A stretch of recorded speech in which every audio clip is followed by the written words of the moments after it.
Hey guys, Dan here. And Frank. And Nick. Yeah, we have a special guest with us today, Nick Marino. You may know him from the Godzilla Rivals series, the Biollante versus Destoroyah, and the up and coming Sonic Godzilla crossover comic. Much anticipated, honestly. Yeah. We've been talking about this for like 2 years. I think at least on our podcast we're like it's gonna happen because they were Thank you for willing it into existence. 2 years ago, it was not a guarantee. Yeah, because they were like on like a crossover kick with Godzilla, and we're like, it's gotta happen with Sonic. Like he's under the IDW roof. Like it's gotta be Ninja Turtles and Sonic. I'm like, that's like, it's gotta happen. I was like, I just got sent the picture like one morning. I was at work. I think it was like the cover got announced. Like the guy showed the cover, and I was just like, finally, it's happening. I was like, it just makes so much sense. The prophecy has been fulfilled. Yeah, like two of the biggest like Japanese IPs under the same American comic book house. Yeah. And they have a surprising amount in common with each other. They do. It's true. That's a good point. We were teased in a letters page of Sonic. Yes. I don't know, issue 70 or something like. I don't remember. That's when we thought it was happening too. Well, a lot of people thought after that tease that what they were teasing was the DC crossover. But the DC Sonic crossover, that's not an IDW thing. That's its own. Sega did that on their own outside of IDW. So they were teasing us back then. We had an inkling of this being a thing. I mean, number 87, I believe, just came out this week. So it was like last summer or that's like before. A year and a half ago, yeah. I think. Really, if you're looking at it, they knew it's going to, by the time the issue comes out, it'll be almost 4 years since I started pitching.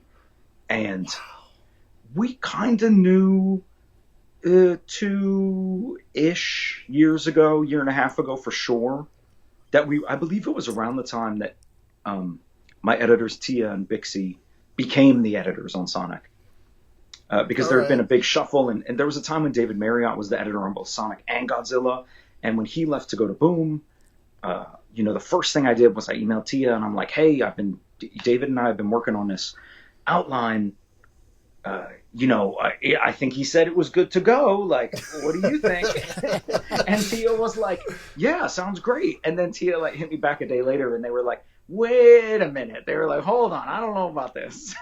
And then we went through a whole nother gauntlet of revisions and changes, but for the best, because I do have to say that what we had previous to that, it's so different from what I developed with David. What I developed with Tia and Bixie is like a whole other bag. But anyway, where I'm going with that is to say, I do think by the time that Tia came on as the main Sonic editor at the beginning of 2025, 2024, oh my God, I think it was 2024 maybe it was 2.5 years ago that. Jeez. Holy moly, I don't know. I can't. Because I know in 2023 is when you did the Rivals too.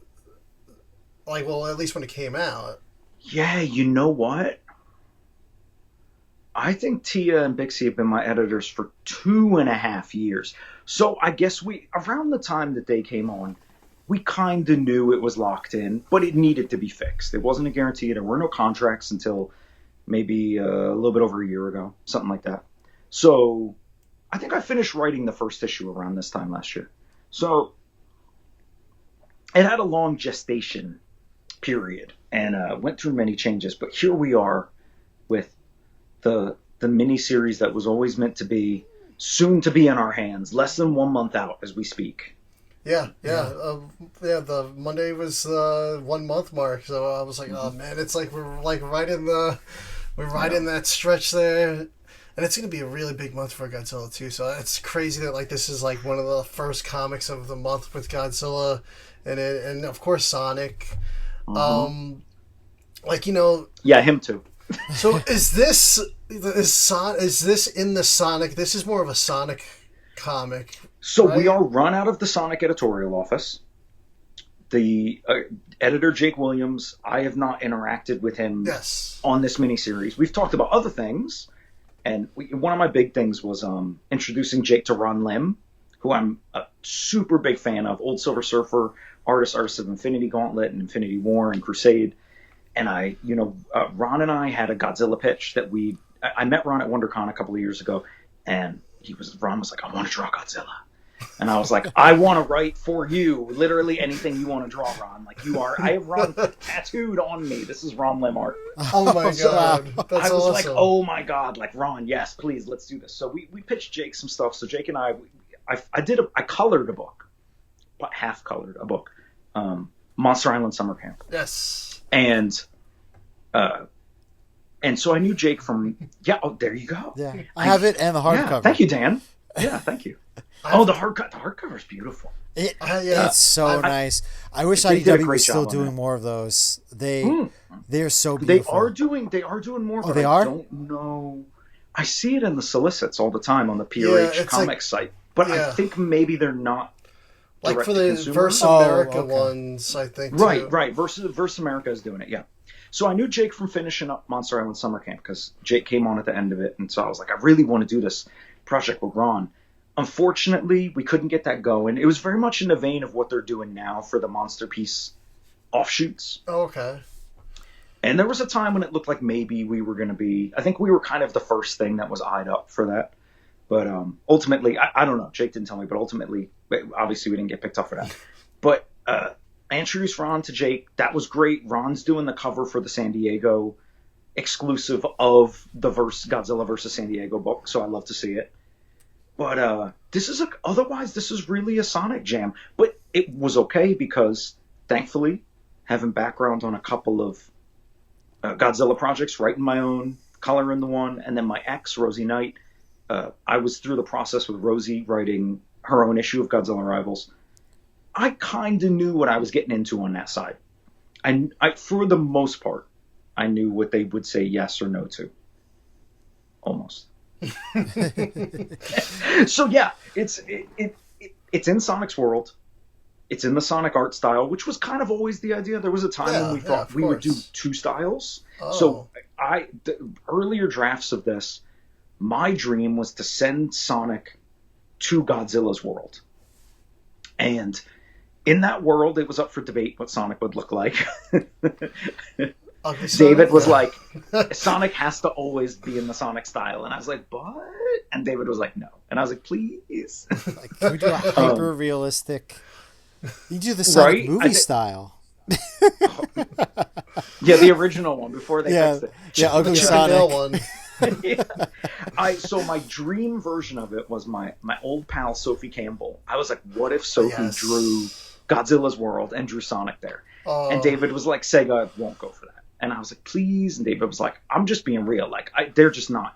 Sonic has to be on model. And I was like, I get it. I understand. Yeah. And then I was like, well, maybe we'll have Sophie draw Godzilla's world, and then like Sonic will be. And then, by the way, this was me. I'm not saying Sophie said yes to this. Yeah. This was what I wanted. She's great, man. I loved her from Ninja Turtles, and then she just did the Mothra series with Matt Frank. Mm-hmm, I was like, that. Yeah, and so somebody like Sophie or Matt Frank drawing Godzilla's world would have been great. But you know what? I think for them, the simplicity of having a single art team made more sense because we weren't going to be able to bring them on to draw the Sonic side of things. Yeah. And also, things simplified a bit as we went. And the focus became, you guys have seen the first issue, the focus became more on the action than anything else. Yeah. And once the focus really was set on the action, that was when we were like, you know what? We'll just do it in Sonic's side. The other stuff is great. Let your imagination run wild with what that could have been like. But we're keeping it simple, but we're putting all of our hard work and imagination into bringing you the best version of a Sonic-fied Godzilla. Yeah. Yeah. And you can go. Yeah, you go. Yeah. I was gonna say, as someone we read so many Godzilla comics on this channel, of course, and it was just refreshing to get a cartoony Godzilla. We have gotten him in other series before, but like right now, it's a lot of Kaisei. It's all very hyper realistic or like very gritty alternative art styles. So just think of like right, it's like writer artists, very poppy, or superhero styles. Yeah, yeah. It was just like, oh man, like this is just so light and breezy on my eyes. Not that I don't like Godzilla comics. Obviously, it's what we cover here. No, but it's fun that we did our own version of it, right? And like that's Jack Lawrence's talent coming through there, and Reggie Graham. I gotta tell you, Reggie Graham is such a superb colorist. They're so talented. Like I just love looking at the art that these two do, and I feel so fortunate. And this, I really have to say, this was Tia and Bixie knew this. They knew they wanted Jack Lawrence, and Jack knew that he wanted Reggie. And I'm just so thankful that all worked out. And that's probably has to do with the amount of time it took, because Jack knew over 2 years ago that he was being eyed for this project. So he kind of was able to pick up other gigs, but keep this on the back burner. And, a big inspiration on this project for me and for my original Godzilla editor, Jasmine Joyner, was that Transformers My Little Pony crossover. Oh, wow. We were like, if they could pull that off, we could pull this off, right? Yeah. So the fact that we got one of the artists from that, and Jack, I feel like is proof that we were on the right track with that. And this is, has some tonal similarities, but that was more like, I think vignettes is the wrong word. That was more like short stories set in with those two franchises. This is one big narrative, never letting up. One big, the whole story takes place in less than one day. Okay. As it opens, it's like, we don't tell you what time it is, but in my mind, it's basically like the, morning or late morning. And, and we end with the sunrise. So you're gonna, it's action packed, baby. Yeah. I mean, this first issue, like, I've honestly, like, I feel like I haven't seen like a comic or like even let alone just Godzilla comic, just like a comic like this in like a while. Like it was literally like beginning to end action. I was like, wow, it's just like Sonic literally hit the ground running on this one. I was like, so yeah, for it to take place during a day, like it's giving you the speed there. It's gotta be fast. I love the moments when these characters get to talk to each other. Well, not Sonic and Godzilla, but when the Sonic characters get to talk to each other and have these thoughtful moments in Sonic stories, those are wonderful moments. But if we're being real with each other, when I'm writing this book, I'm not trying to invite you to like a really like a deep meditation on the nature of dimensional portals. As much as I find that fun and intriguing, I want to give you a blockbuster movie in comic book form. Or I've been thankful to see in some of our reviews that have been really, I'm so thrilled that they're really embracing this. It's meant a lot to me. They're like, it feels like a prestige animated film, or like, even for me, this is a great compliment, a Saturday morning cartoon. I love that. Yes. That's what I'm in my mind. That's how it looks. That's one of the things I was gonna say. I have it written down right here. It's like this. You're like literally like, this is my Saturday mornings, or even the things I remember like before school, like in the morning, is I would watch Beast Wars, which you've done a comic for, and I would watch the Sonic cartoon before I would walk off to school. Yeah. And I'm like, this is just like my like Saturday mornings, like right here that like you've worked on. Like I'm like, what are you gonna do next? Like what's the next Saturday morning thing you're gonna pull out of my childhood? And look, I'll tell you, I'm working on a few of them. Mario is a goal of mine. I really want to get some Mario comics going. When I go to San Diego in a month, I'm gonna be trying to make some friends at Nintendo if I can find them, because I think that we have a really fantastic untapped opportunity here to do some English language Mario comics that are really going to connect with people. And my understanding is that publishers have tried and they haven't had much luck getting this conversation going. But I feel like I could persuade them. I feel like I could do this, And we got a little proof of concept. I'm going to have this issue in my hand. I'm going to go find some Nintendo people and I'm going to be like, come on, look at this. Yeah. What if you had your Mario version of this, So that's one. Now, I have to say, I have explored the avenue of Turtles and Sonic. This is not something that's happening at this time, unfortunately. It would be a dream of mine to do that. I would love to make that happen. Right there. It would be amazing. And of course, I would want to do something akin to either the Fred Wolf version or maybe the 2003 version, right? That's a great Turtle series too. Yes. But At this point in time, that is not in the cards. I will, however, be looking to make some friends at Paramount coming up to see if I can be like, come on, guys. You got both the movies under your roof. What can we do? But in the comics, for whatever reason, who's to know what side it is that isn't ready for this? But you know what? I don't know that they were ready for Sonic and Godzilla when I was first pitching this. I think there was a little trepidation about would this be the right fit. But neither of them had really gone crossover crazy at that point like they have now. Yeah. So there was a time when we were supposed to be. It's just been like nuts. Oh, I know, it's been wild, right? There was a time when we were supposed to be the first Sonic crossover that was going to come out. Again, we needed a little bit more development time, and that's okay. But I don't know. I feel like I could convince them. But anyway, I got a lot of dreams and stuff. I want to do a Pokemon book. I would love to have American Pokemon comics. Oh yeah. I am surprised with the Pokemon fever that's going on that it hasn't been a thing yet. Yeah. It's kind of crazy. It's Nintendo. Yes. And Nintendo needs to feel like they're in the right hands with this. Yeah. And you know what? IDW has done this book. IDW is now doing Hello Kitty. So, I mean, I would love to do Hello Kitty X Godzilla or Sonic or both, right? That would be a dream of mine. I'm a big. I mean, speaking of tattoos, if Hamtaro can do it, Hello Kitty could do it. Yeah. But Hello Kitty Godzilla Island Adventure. I loved that game. I was obsessed with that game when it came out on Apple Arcade. But I think that knowing that these things can exist could be tempting to Nintendo, and I just gotta find the right person who's receptive.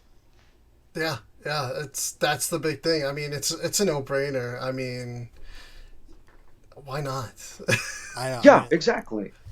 I mean, it's for me, like when we first heard about it, it was just very much like, all right, well, you have Sonic, Godzilla, Mechagodzilla, Metal Sonic, you have Eggman that turns innocent forest creatures into his robot minions. Can we get a Mecha Kaiju going on here, maybe? We have the Chaos Emeralds in play. We know Sonic, Knuckles, Tails, Amy, Shadow are going to be in this book. And Mothra, Mecha G, and Big G being in here. I'm just like, even if we're talking sequel series here, there is so much potential. We got Gigan. He's a cyborg. We got Mecha King Ghidorah. There's just so much that could be done with this. Mogira. Well, Mogira. Yeah, who wasn't in the cards for a while, and at one point was requested that I add Mogira to the outline. And I came up with a version of it that I really liked. This is again, as I say this, I want everyone to know this was never some official thing. Yeah. I had my dream at first was to get a version of Jet Jaguar in this.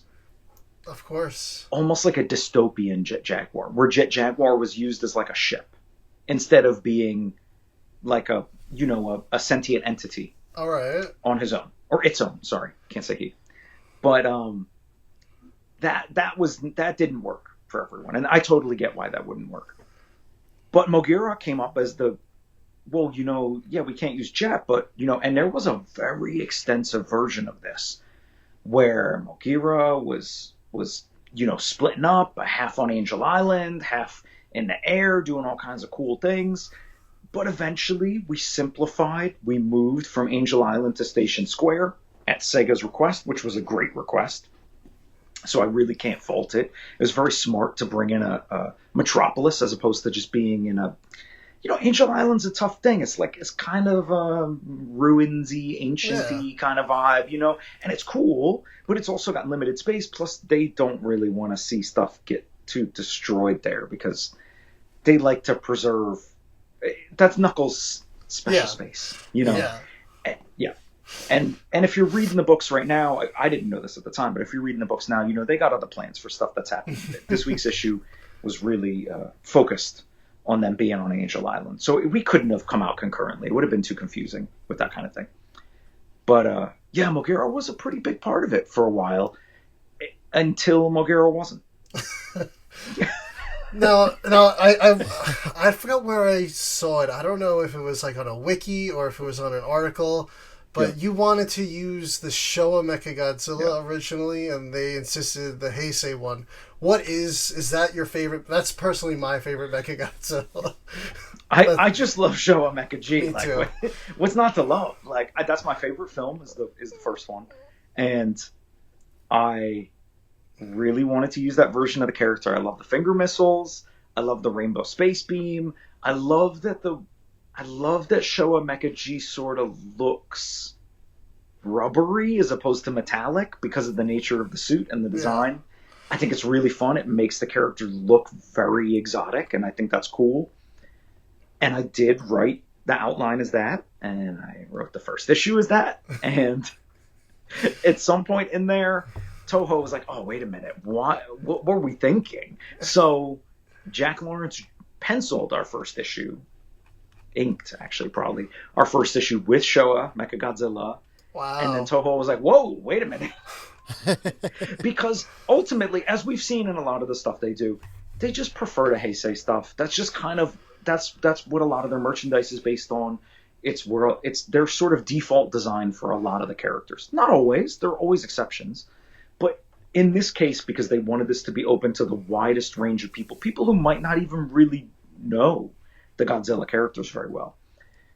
So we changed it, and so now it's I always forget the name of this, because in my mind it's always a space beam. I forget what I got to go back to the script and look, but now it's the other thing. Yeah. And it's the shoulder cannons, you know what I mean? Like, yeah, because I'm like, I'm looking at it here, I'm like, oh, I wonder if that shoulder cannon panel was originally the finger cannons. Oh, no, it was. Oh, no, they were finger missiles. So I think there's been a page released where we see Sonic sort of like dodging some... Yeah. Oh, no, those were finger missiles. No, Jack very patiently redrew that. Yeah. Yeah. I love the finger missiles. It was to the point where I believe I actually had the futz with the number of missiles throughout different parts of the script, because the finger missiles, I was like, well, they're all in play, baby. Let's do it. But the shoulder cannons, I believe it's 2 at a time out of each cannon. So it's a little bit of a different kind of thing. But we're still good. Nice. Yeah. We're still friends. Me and Showa Mechagodzilla are still tight. Yeah. So how would you rank the Mechagodzillas? Like, what is your, like, of the Toho ones, like... Well, Showa's number one, of course. I'm sort of a bad fan in the sense that the rest of them are all just kind of lumped together for me. Really? Okay, I'm going to say visually speaking... The legendary one is my low tier. I love the concept. Yeah, it's a great idea. Design, it's a great idea. It's wonderful. Yeah. It's very Pacific Rim, which I like. But it doesn't, visually, that version of the character does not resonate with me in the same way as the non-legendary ones. I guess, I mean, it's tough because, like, I don't have much of a preference between 2 and Super. Do you know what I mean? Like, yeah, it's kind of it's very much like a straight line between the two of them for me narratively. And I do really love the concept, the concept of making Mechagodzilla from the remains of Godzilla is very beautiful. That's a wonderful idea, and I really dig that. But, Kiryu is kind of like a pretty fucking banging design. Like, I don't really know if you can... Yeah. Like, as much as I love Showa, I might even say, like, it's not the ultimate design. I just like the characterization more.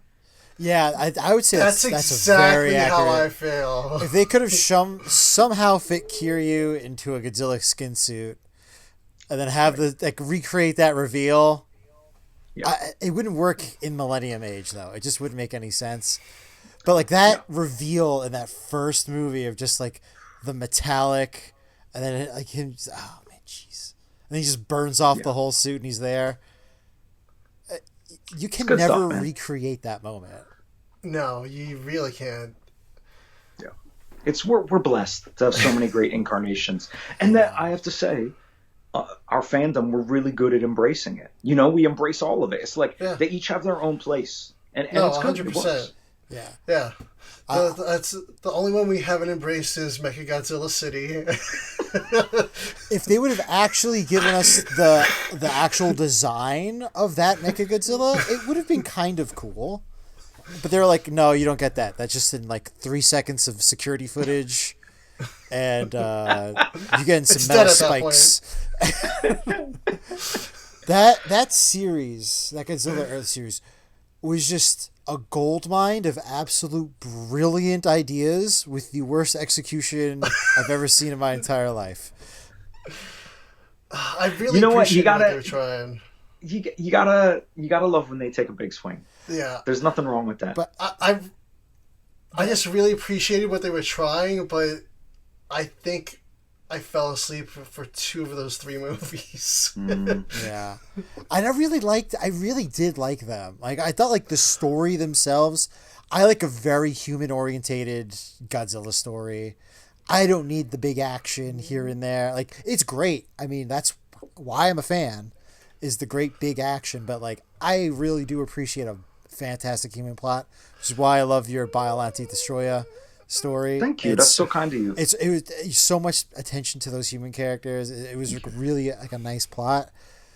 I love those 2 very deep. Well, there's more than 2, but our 2 main characters, Mina and Needles. I really love them. Yeah. I got designs on how I could use them again. I don't know if anybody's ever going to let me, because they rarely connect these things. But hey, guess what? We got a connected comics only continuity now for Godzilla. So who's to say I can't bring my characters back? Yeah. I mean, that whole Rivals like era, I loved it. I was like, these like one shots are great. I'm like, I don't know if they're like experimenting on all these different writers and artists to see like what they like, so that they could do an ongoing series. Like, that wasn't the intent when we hopped on. I'll tell you what it was. They wanted to. How do I say this right? I don't know, maybe I can't remember if we've ever gotten into this in any of the, messages or posts and comments or whatever that we've shared before, but you essentially got to recreate the wheel most of the time when you're making these comics, right? Yeah. We're not bringing over anything from the films except for the characters, and you can't really like the monsters. I mean, you can't bring over the humans. Obviously you bring over the abilities, but for example, in my story, I couldn't even bring over Oxygen Destroyer. They were like, call it anything else. You just can't call it that. So we're relatively restricted in that way in terms of how we set the framework for our stories. And I think the idea with Rivals was, if they are oversized one-shots, you have enough space to establish a world, you create a satisfying experience because you're not just done in 20 pages, which in the modern style of comic book storytelling can read very quickly.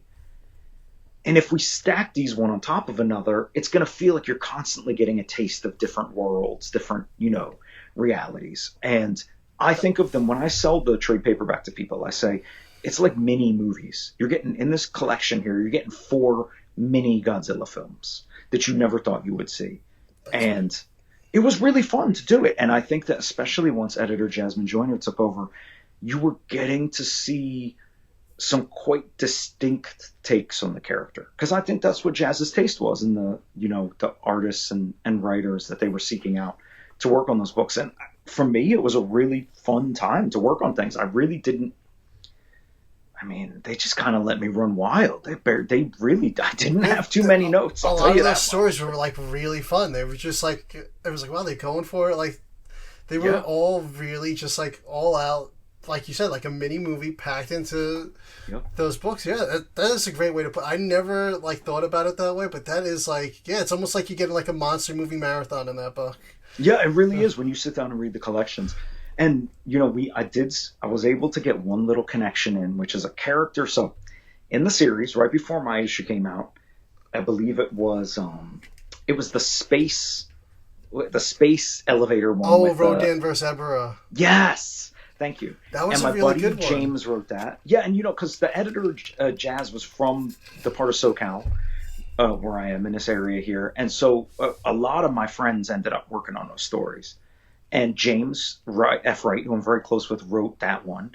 And when Sean Dove was drawing Biollante versus Destoroyah, I was like, let's just put in like one character that's connective tissue, you know? So like if you got like an eagle eye, you'll spot him. So there's a character in James's story that's like I forget what the name is for it, but there's basically like a defense force or a task force in that story. And there's a very distinctive looking guy. He's got kind of a Sarazawa sort of feel with the eye patch, you know what I mean?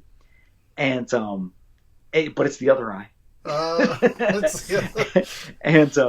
And in the flashback in my story, that guy is there as one of Dr. Mina Sham's naysayers. Like you can't, like your theory is wrong, or this is never going to work. And that was sort of our little connective tissue between the two. So like, you know, I feel like we've already done one little crossover there. Why can't we bring Mina and Needles back for something else?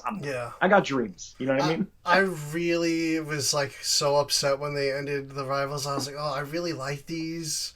Got a lot. We got more than I thought you were going to get. I think it was like 4 volumes. Yeah, I'm like, I would love for them to like revisit it one day. But it's very continuity focused at the moment. That's not going to always be that way. Whether it's Jake, whether it's whoever follows Jake on the series, or excuse me, on the line, there's going to be different takes. At some point, they're going to feel like, if you remember at the time that Rivals was coming out, anthology books were they were very popular in general. That was the main thing. Getting kickstarted, a lot of the publishers were doing them as sort of like a novelty. We've got an anthology for you with all different kinds of work going on. So yeah, these things are cyclical. We'll get back to that at some point. Oh yeah. I mean, Verse America is basically like anthology style, but they're like smaller though now. Now it's just like the one book has like, I think it's like 3 stories usually in them. Right. And isn't it like one that's like 20? I don't know. Is it one that's 20 pages and then 2 that are 10, or is it one that's 10 and 2 that are 5? I can't remember. Yeah. I'm not sure the page. It's something like that. But it's like it's usually like 3 stories, and even the monster pieces now, like this like new iteration is like they're like kind of like one shots now. True. With the Robin Hood at the end. That's very true. Well, you know, I'm very honored because I feel like, whether it actually was the case or not, I do feel like Biollante versus Destoroyah was a little bit of a like, it foretold what they could do with Versus America, because we were so rooted in Pittsburgh. That story is, I mean, you're going to real places. They destroy my comic shop that I used to shop at. That's great. That's funny. Mina's lab is along my old shortcut that I would take when I was delivering pizza. Like we got into the city. Like really? And there was a time, I think I may have showed this just for the first time recently on Tumblr of all places, not that long, maybe Twitter too, I can't remember. But there was a time when Sean Dove was drawing it, and Sean is like really good at architecture. Like Sean knows how to draw a city. Just like Jack Lawrence does with Sonic Godzilla. And Sean was drawing Pittsburgh, and Sean was really taking it to heart and really drawing these landmark buildings eloquently, gorgeously.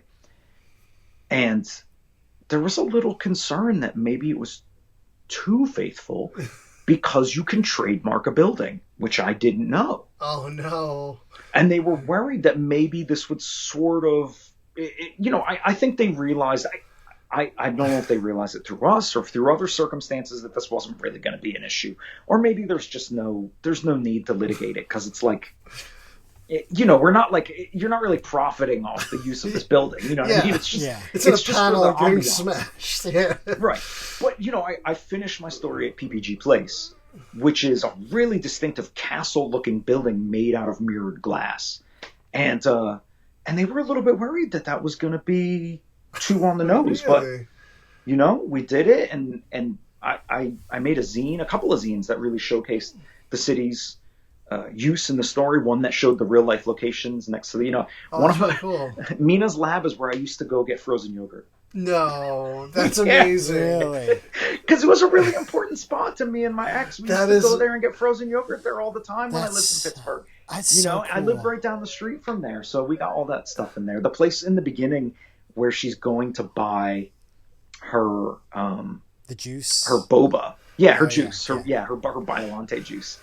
That is a coffee shop that used to be called Kivahan when I lived there, and I used to play gigs there. I would show up with my acoustic guitar, like sometimes myself or me and my buddy, and I would play shows in that coffee shop. And then later on, when I really got into comics, that was where me and my buddy Sean Atkins would meet up weekly to make our comics. So I put a lot of really personal stuff into that story, And I'm so thrilled that it made it out to the world, and I'd be thrilled to continue on with that if I can. That's amazing, man. That's really impressive how much you crammed into that story. I didn't realize all those locations were like just personal there's so much spots. more. Yeah, I mean, I could spend hours talking about it, but I don't know if it's that interesting to anyone other than me. No, dude, I love that. I just love that insider stuff like that. That's really super cool. Yeah. And like you said, yeah, the building design in the Sonic book is fantastic. The cityscapes look. I'm like just scrolling through, looking at them again. I'm like, they really were like impressive. Like even when it's just like set in the background, it's just like. I didn't know what to expect because I hadn't worked with Jack before, and I knew Jack had great technical capabilities from what he did with Transformers and other stuff, but I didn't know how Jack was going to commit to Station Square. And when I started getting those pages in of the first issue and I saw that city, I was like, I have been blessed. Just like I was blessed with Sean Dove, who wanted to draw a car chase in my rival story and who wanted to draw the architecture. I was blessed with Jack Lawrence, who wanted to make the city a focal point of the story and wanted to embrace not just like a little building crumbling in the background here and there. Every background is stacked. It's filled. They're filled. It really is. With unbelievable angles, incredible perspectives. Like Jack is just a really talented guy who is incredible at his craft. And I'm really honored that I had the opportunity to work with him to do this.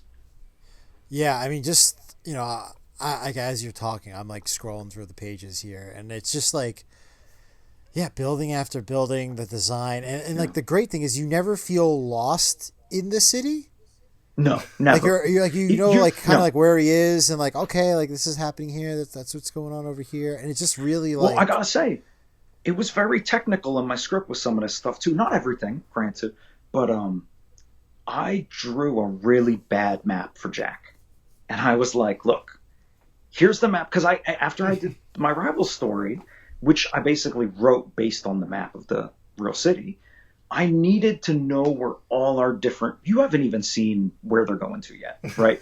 But there are other locations outside of Station Square, some that we know of. We know we're going to Angel Island, for example. And then there's a specific location that I've created that's going to be that's a focal point of the story. And then we'll be back to the city, and then a special part of the city. But I'm not going to tell you what it is yet.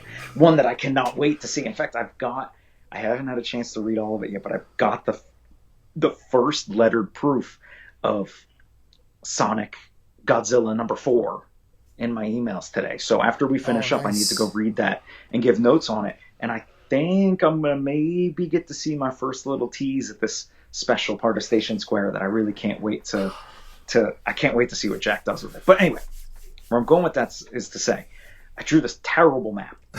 Like a child's drawing of the map. I can draw, not well, mind you, but I can draw much better than I did. But I just needed the basic locations to be there. I needed Jack to know where's east and west, right? Because time of day is important in our story. Yeah. And because it would eventually become important to Reggie Graham, our colorist, who's going to need to color for time of day, and who I was so thrilled, wanted to really be interactive on that. And I was actually like, no, give me more description as I get into this. So I was like, okay, I'll be clearer in my later scripts for you, Reggie. And yeah, this map kind of lays out where everything is, but I'm often saying in the script things like, okay, now we're deeper into the city. Now we're pushing back towards the coast of Station Square where the portal is, right? So it's like, you have to be able, for the most part, I always know where Team Sonic is in the city during the action. And I'm describing the best I can to Jack without giving unnecessary information. Okay, you're closer to the water now. You're back a bit more. You're deep in the city. Okay, maybe you can see the water in the background. Because when you're reading it, I want you to feel like you're there with them. You might not have been to the city before, but I want you to feel like, well, you're going to get a crash course today. Yeah. Yeah. It was like you're getting a tour. Like you see, like you said, right now I'm looking, you can see the water. Then there's a part where they're over Mechagodzilla and you can see a park. And then they changes the angle. Then you can see the beach, the ocean, the portal. It's really cool. like, what made you choose, like, for the first issue, like, oh, we're gonna do Mechagodzilla and Mothra, like, it could have been Rodan, like, you got mechanical versus mythical, almost, like, Mothra That's with true. the magic, mechanical. That's true. I wanted both of these characters. Look, there was a time when my list of kaiju was very extensive.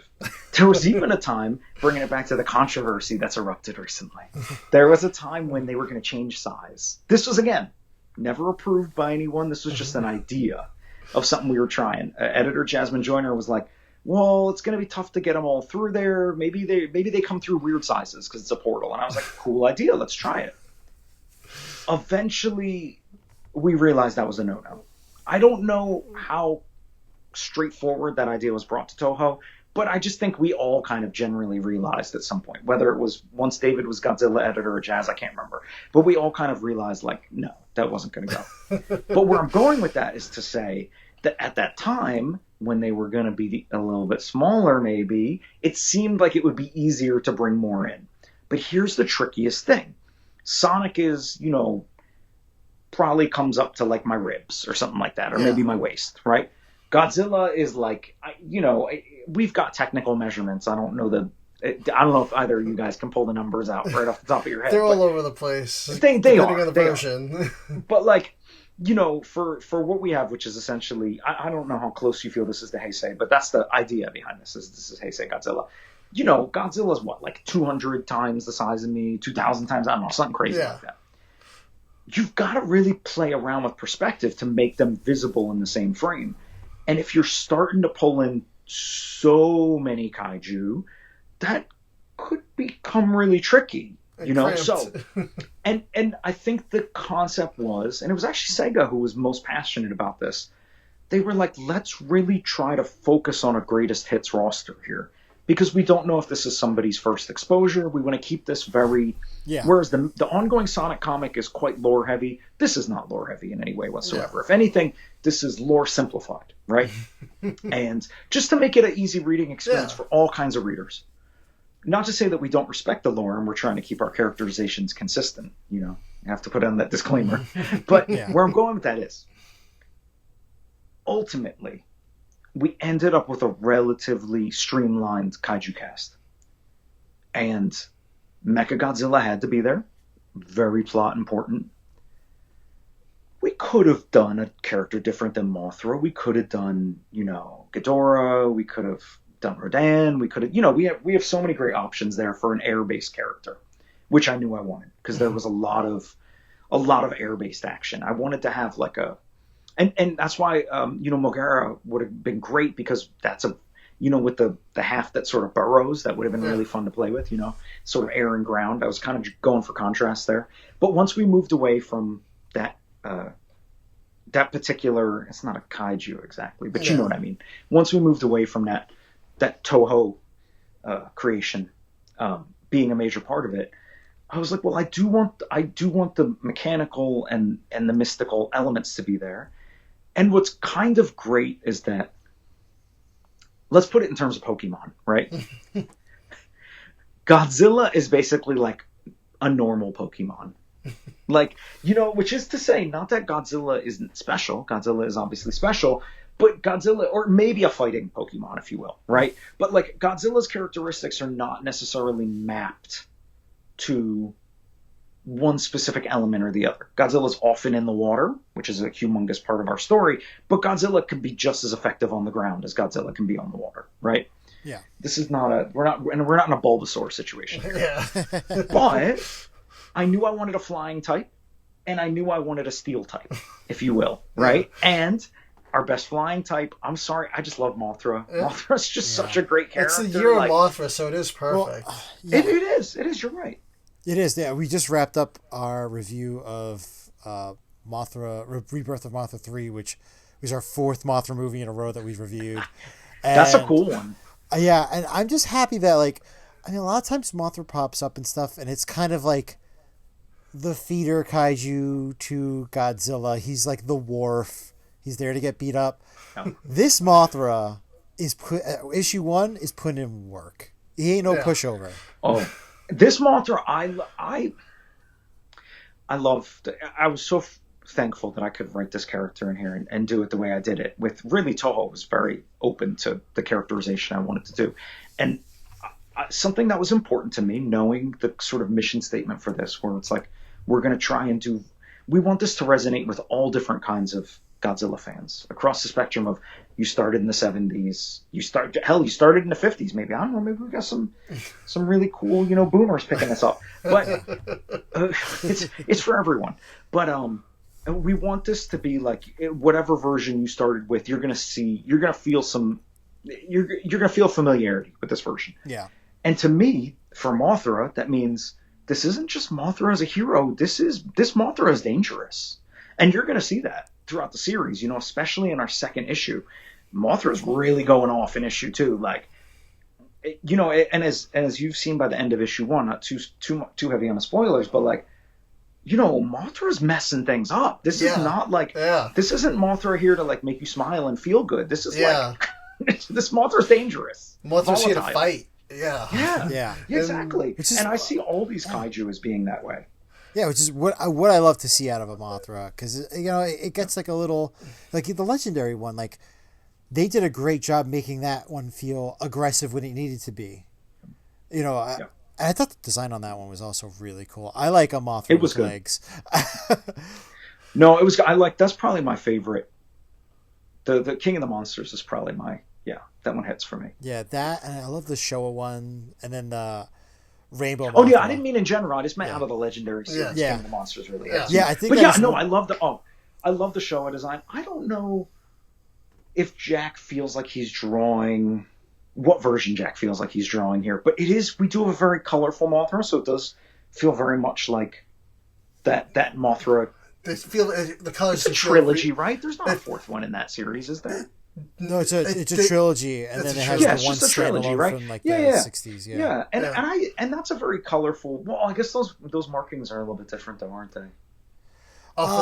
So the first one, it's very like your standard Mothra, like what's in the comic book, and then towards the end it gets like a greenish hue. It's a new Mothra, and then that's the Mothra for the rest of the series. But every movie he gets a new form. Yeah, because in the first movie, Mothra gets killed, and then it's the son, Leo. Right. Leo. Oh my god, it's been so long since I watched that one. Yeah, they're coming out. They're going to be hitting Netflix. Yeah, Netflix, July 1st. What? Don't buy the $200 Blu-ray. Yeah. That's sick. Okay. Because that third one was hard to find. And they're also going to have GMK on there, too. Well, the third one, wait, what? Yeah, on Netflix. They're going to put GMK up? On Netflix, yeah. Oh, sick. I love that one. Yeah. I'm a fan. And that was an inspiration on the way I tackled some of the action here, considering we got our primary trinity going at it. I wanted to kind of like, obviously it's Nakadora, it's Mechagodzilla, but those movies where they take the three and it's sort of the three-way battle where allegiances can shift throughout. You never know where they're going to end up, and that's what we see in the first Mechagodzilla from '74, when it's King Caesar and Mechagodzilla and Godzilla. That's and being my favorite Godzilla film, I wanted to emulate a bit of that. Tokyo SOS, I was looking towards. I was looking at GMK. These are great films, and I love. It's wonderful to have one kaiju versus one kaiju, but isn't it more fun when it's you don't know how it's going to end up, and there's more than two, Yes. So yes, even though we were streamlined, I feel like we really made the most of the combinations and the sort of way they play off of each other. And so this Mothra is we can't do too much mystical stuff here. Yeah, but we have a character who, despite not being magical, disclaimer, does have a belief in the magical, and that's Amy Rose. And she's going from her gut in the way that she interacts with the kaiju in this series. And she's trying to find an in with Mothra. She's thinking to herself, like, if I believe, I can make it happen. And I really love to write a character like that, because that gives you so many possibilities, and it lets you play around with was it actually them? Yeah. Are they just the ones who think it was that? You get to play around with the possibilities, and working with those two and having them play off of each other was my favorite dynamic to write. in this. Yeah, and that's something that you pick up in the first issue here. Amy's like, like it seems like Mothra's trying to help us, and they're like, "What are you talking about? It's causing." Yeah, Amy's trying to see the best possibilities in this situation. Yeah, and I appreciate her force of will. It emulated much of my force of will I had to use to get this comic made. And you're a big Amy Rose fan, right? You have a tattoo of her? Well, I have become a big Amy Rose fan in the course of this. Let me get, where is she? Come here, girl. I've become a big Amy Rose fan over the course of this. Get them both together. Oh yeah. Over the course of this, I did this Talking Animal webcomic before I did this. I actually still have to finish it. My collaborator's done his art. I just need to finish lettering the last chapter, called Cute Crew. And in it, I have a character named Astral Jane. And when I started writing the book, it was an ensemble cast. But Astral Jane quickly became my favorite to write. And a lot of it was because of Jane's struggle with belief in self and trying to find ways to channel that sort of, is it magical, is it not magical result of believing in yourself. And I actually have a tattoo of her as well, if you can see, next to my magic horn. That's great. I know she's upside down. It's tough to get her the right direction. But that's Jane right there. Oh, yeah. And Amy Rose became my Astral Jane when I was writing this. And they have different personalities. Astral Jane is almost kind of cranky in a lot of that book. But and Amy is, you could not, I don't think anybody in their right mind would think that that's a dominant personality trait for Amy. She's very perky or peppy. Yeah. But that was fun. And leaning into that, and then finding her strength in contrast to what people traditionally see as a not that they don't see strength within the character, but rather that we can often underestimate somebody who leads with their positivity and leads with enthusiasm. And I wanted to write a version of Amy that shouldn't be underestimated. Yeah, no, I think Amy is a great character. I mean, she can be coming up in the new movie. I think she can be a big part of that. I don't know if you've ever seen the Sonic Boom cartoon. I think I've watched bits and pieces, but I've never really sat down and watched it. She's a great character in that. Like, very, like, she's like, you're very happy-go-lucky, like, but, like, she's got, like, a bossy side to her. Right. And she's like a little Spitfire in that. It's, like, really great. Yeah.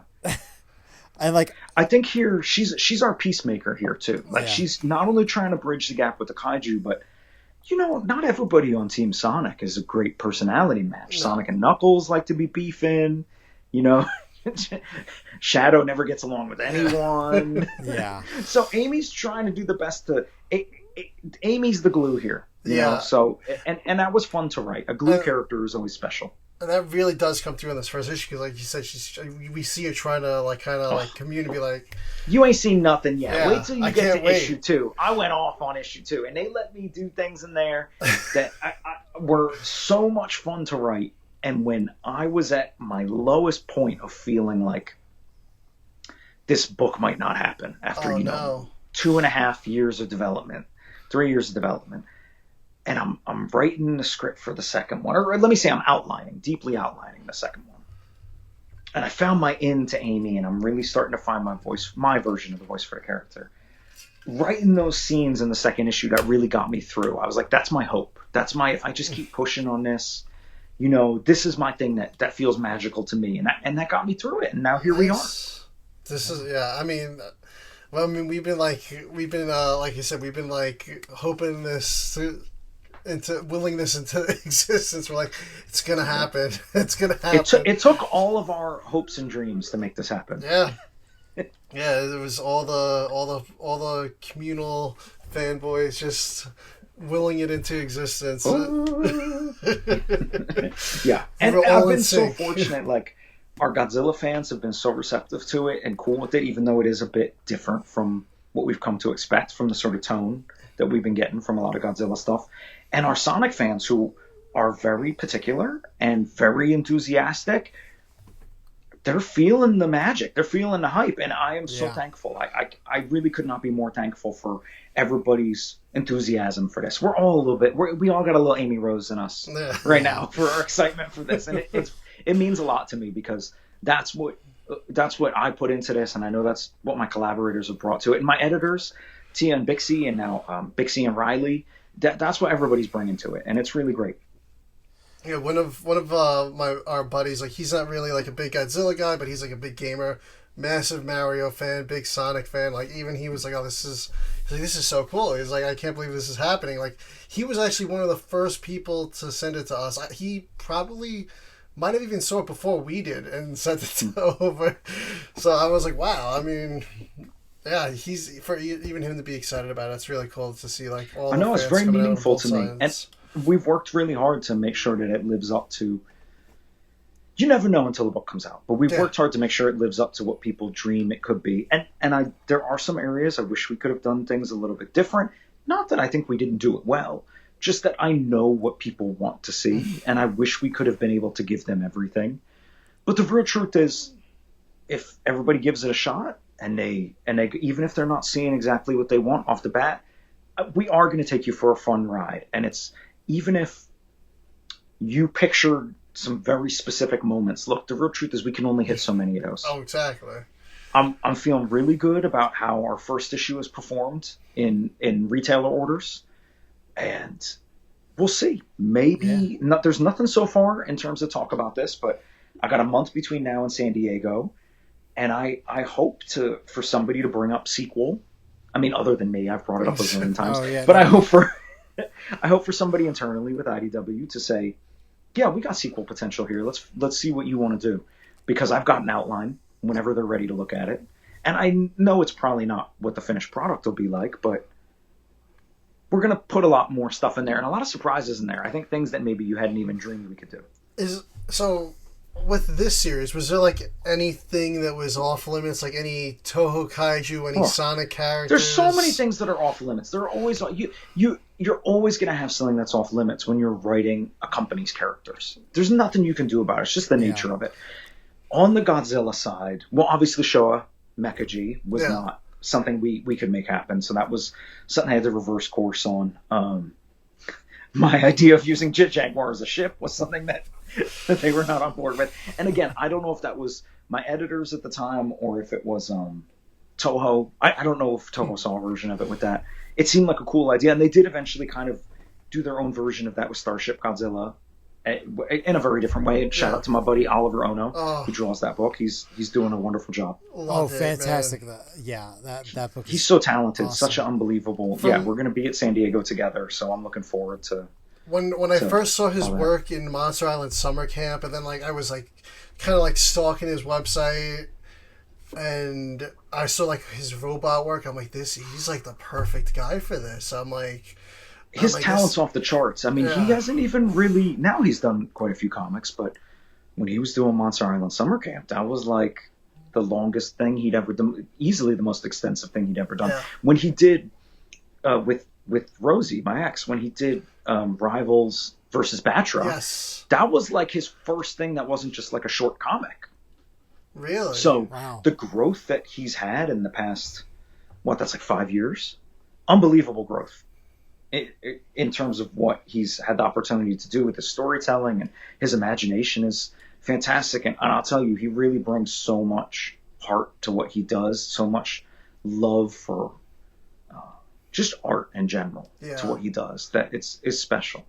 But so obviously Showa Mecha G was off limits. I wanted to do that Jet Jaguar as a ship thing, but it was kind of seen as maybe a little bit too difficult to navigate.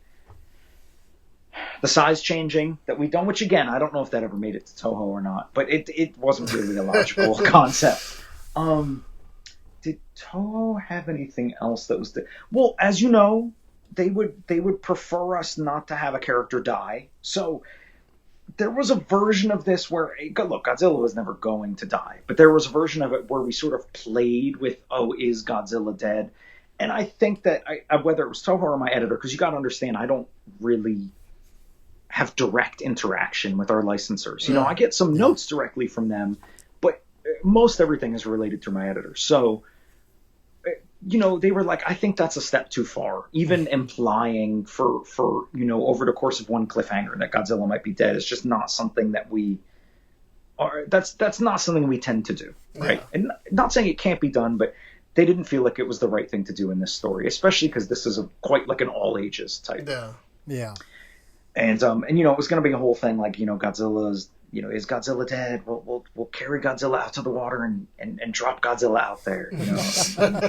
As we've seen a zillion times before, Godzilla returns from the water. So no, that version didn't come into play. Obviously going to Godzilla's world was something we hoped to do, but it just didn't really make sense in terms of making sure we were putting all our energy in the right direction on the book. It would have really deviated. Not that Jack couldn't have drawn it. Jack could have drawn that quite well in a different style, but it was taking the energy and the focus away from what we wanted it to be on. Yeah. So that was the Godzilla side. I'm sure there's other little tidbits that I'm not remembering now that I don't come to mind. And there was a host of different kaiju that were involved, but ultimately we decided to really stick with our classics here. Awesome. And then on the Sonic side, it was similar things, streamlining the cast, really working it down to a core Team Sonic as opposed to a very expanded Team Sonic. There was a version very early on where, because this was my first Sonic story and I came to this, now I'm much more deeper into things as a Sonic fan than I was when I began. But initially I was quite like a casual Sonic fan. I grew up playing the early games and, I'd seen the films and stuff. I loved the Knuckles show. I was really into that. That's something that's off limits. They said, stop writing movie Knuckles. And I was like, but Idris Elba, I love him. And they were like, stop it. Like I was like a dog. They were like, stop it, bad boy. So they had to get me to stop doing that. They're probably still doing in the process of it. They're probably stressing out over there. But because I just love that version. He's so much fun. He really is great. Yeah, he's great. So, but they got me on board. I'm writing my own, I came to a compromise, which is I wrote their version, but in my head, he's still got Idris's voice. I was like, they can't stop me from reading it that way. And let's see. So that was one thing. There was a version of the story that was almost exclusively Angel Island focused. And I think they felt like that was a little too much. Didn't really represent the best of what a kaiju can do. When you let a kaiju loose in a city, it's very special. And so I think they were right to shift the focus over to Station Square for the setting. There were things that I initially had Eggman doing that taking it back to what I didn't know. I wasn't aware of what is considered to be Eggman's wheelhouse in terms of his inventions and his lots of other little things. So I had Eggman making he's running through, how Iron Man's got Mark 1, Mark 47, Yeah. I had Eggman running through the Eggman mech marks. We were going through, we were speed running them. They were getting destroyed. He's making a zillion of them, and they were like, Nick, chill out. What are you doing? So they had me dial that one back in a bit. And Eggman really, his technology is a really important part of the story. And as you see in the first issue, I kind of made a very non-traditional choice to have Eggman be our main character in the first issue. It's not like that throughout the book. But, that issue is really Eggman focused. And he gets into some stuff, but a very much more streamlined version of it. Was there anything... There was one idea I had for a mech. When Eggman was making all these mechs, I had an idea for a different mech that was still Mechagodzilla inspired. And I don't understand fully the technicalities of why it was a no-go. But there were some weird reasonings. I don't want to say too much because I don't want anybody to misread it, because the real truth is these were very early developmental stages. It wasn't these aren't necessarily hard and fast rules that I was, that were being applied to me. Or everybody loves to say, what's the word they're always using? Like a character Mandates. Bible. Oh yeah, mandates. mandates. Yes. They love to say mandates. I've never had a mandate, other than make it good. Yeah.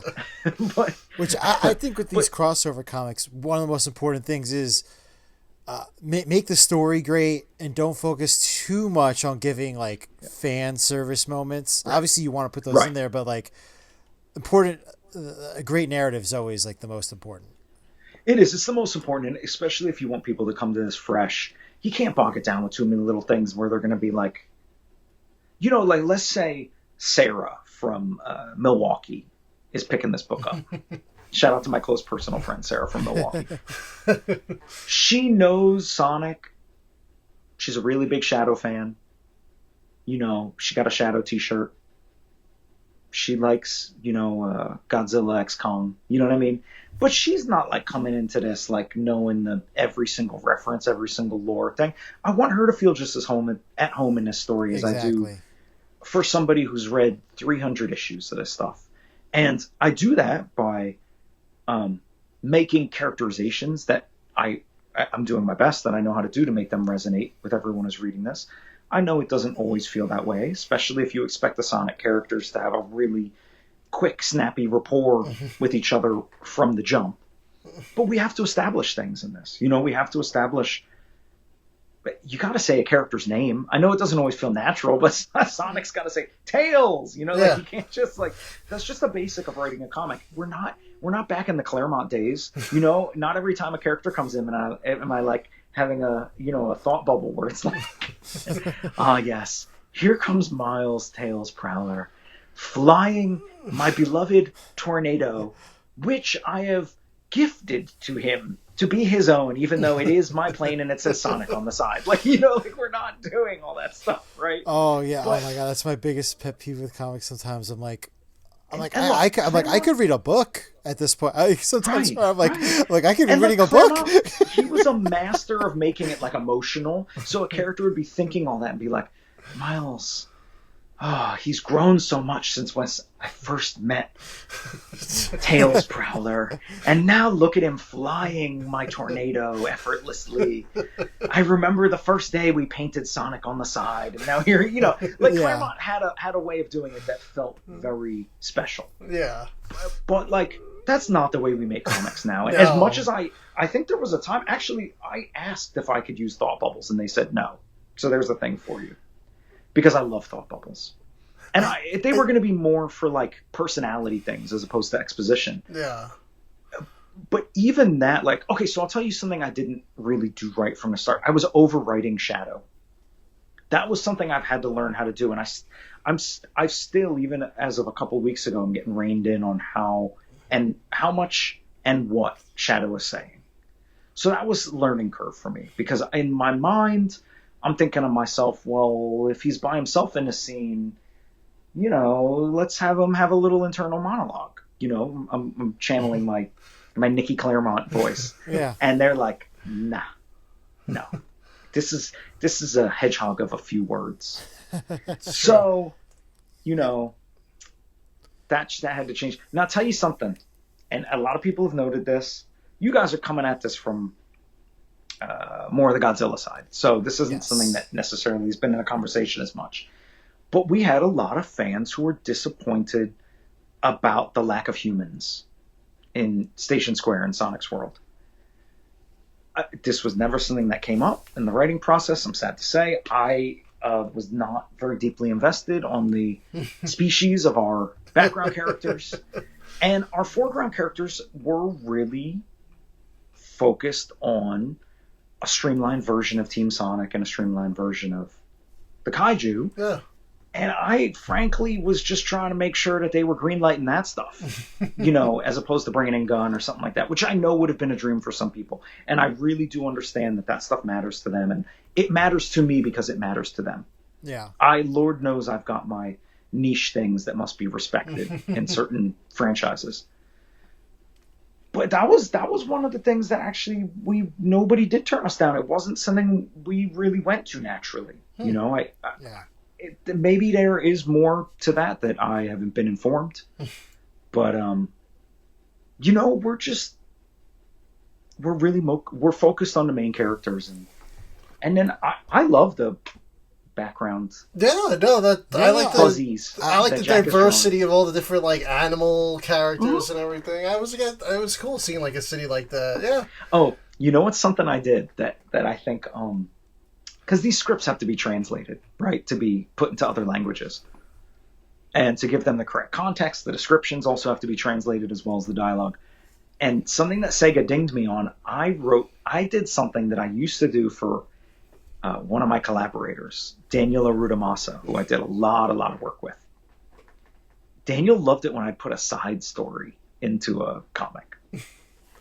And it's not something that's supposed to come up on the page necessarily, but it's to give you a richness of the world. So if I'm writing a splash page that has like a 2-sentence description and then like 1 line of dialogue, I'm filling out the rest of the page with a side story. What else is happening to somebody that's nearby so I wrote a side story for Jack that happens, and again, it's not canon or anything. It's just like a little fun thing I wrote to entertain my collaborator. On my first big splash, when Sonic, I think it's like page 2, right? Page 2 or 3 of the book. Maybe it's page 3. No, it's page 2. I remember it now. When Sonic gets knocked backwards, I believe I wrote in one of my side stories. And it was like, it might have been a later splash, I can't remember. But anyway, it was like, Erica wasn't expecting this to be her day.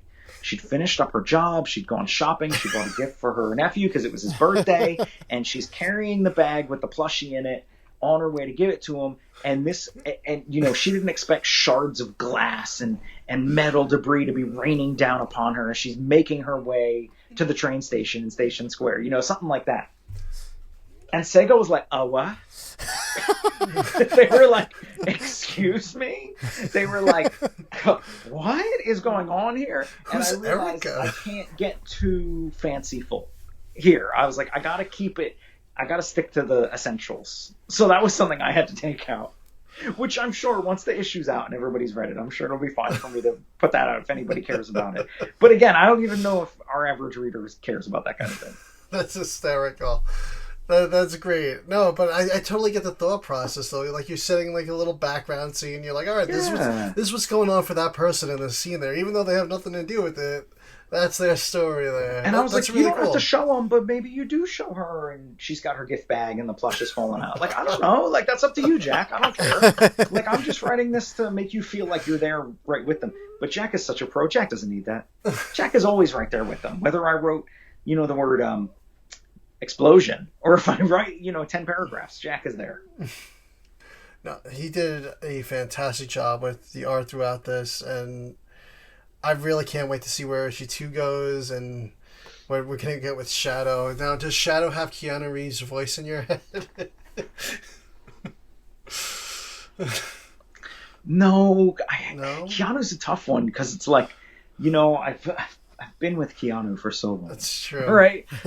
Bill and Ted were so foundational to me. I've written some of my earliest comics were Bill and Ted inspired. So it's hard for me to map. As much as I have a great affection for Idris's body of work, I didn't have the same history with it. So hearing his voice for Knuckles was easy. Yeah. Hearing Keanu as Shadow is not the same for me. It's like it feels like a really fun celebrity casting, but it doesn't feel like a default. My Shadow, what does he sound like? Well, his words are short. Do you know what I mean? Like he doesn't draw anything out like I do when I speak. He's like, bad day. He's like Rorschach. That's what my Shadow sounds like. All right. He's like, bad day, clouds on the horizon. Is this the end? That's my Shadow's voice. Yeah, whenever I always think of Shadow, to me it's always like a Chris Sabat, like Vegeta, which I know Sonic and Dragon Ball Z always have that like comparison thing, or like a Clint Eastwood, like that like really gruff, smokes a carton a day type of, like that really like of course deep, like that's always like my Sonic, like my Shadow in my head. the tone and the volume can change, but I need my rhythm to be right to get into the headspace to write them. And I'm sure Sega would disagree based on how often I'm getting dinged on my shadow dialogue. But even for that, I still needed to find a rhythm, and I'm still finding the rhythm. And he has a very short staccato rhythm where he's not using full sentences. He's using phrases. The economy of speech, economy of thought. Yeah. No, it's... Does he love beans? I don't know. Maybe we'll get to that in the sequel. We'll find out. Is he hitting his fiber goals? We don't know. Yeah. But I could see Shadow saying, like, I'm not locked in here with them. They're locked in here with me. Oh yeah, no, it's like, yeah, right. Like he could say that, like. Which, by the way, I realized recently, you never actually see Rorschach say on the page. It's like a quote. It's like in a caption, and it's being related by his psychiatrist. So it's funny that like maybe the most famous Rorschach quote is we never actually see him say it, which is weird. Yeah, no, it's yeah. I mean, it's just like one of the it's like one of those things where it's like people like kind of like misremembering like famous quotes that are just like, well, they never actually said that. Yeah, the Spider-Man quote, not actually like that in the first issue. I think they finally had Aunt May say the exact version they said in the issue in the third Spider-Man MCU film, if I'm not mistaken. And it's like the wording is slightly different. It's like it's not quite as to the point. Yeah, it's funny like that how those things work. It's like we create headcanon for these things, and that's special. I actually really love that. I think that's a wonderful thing.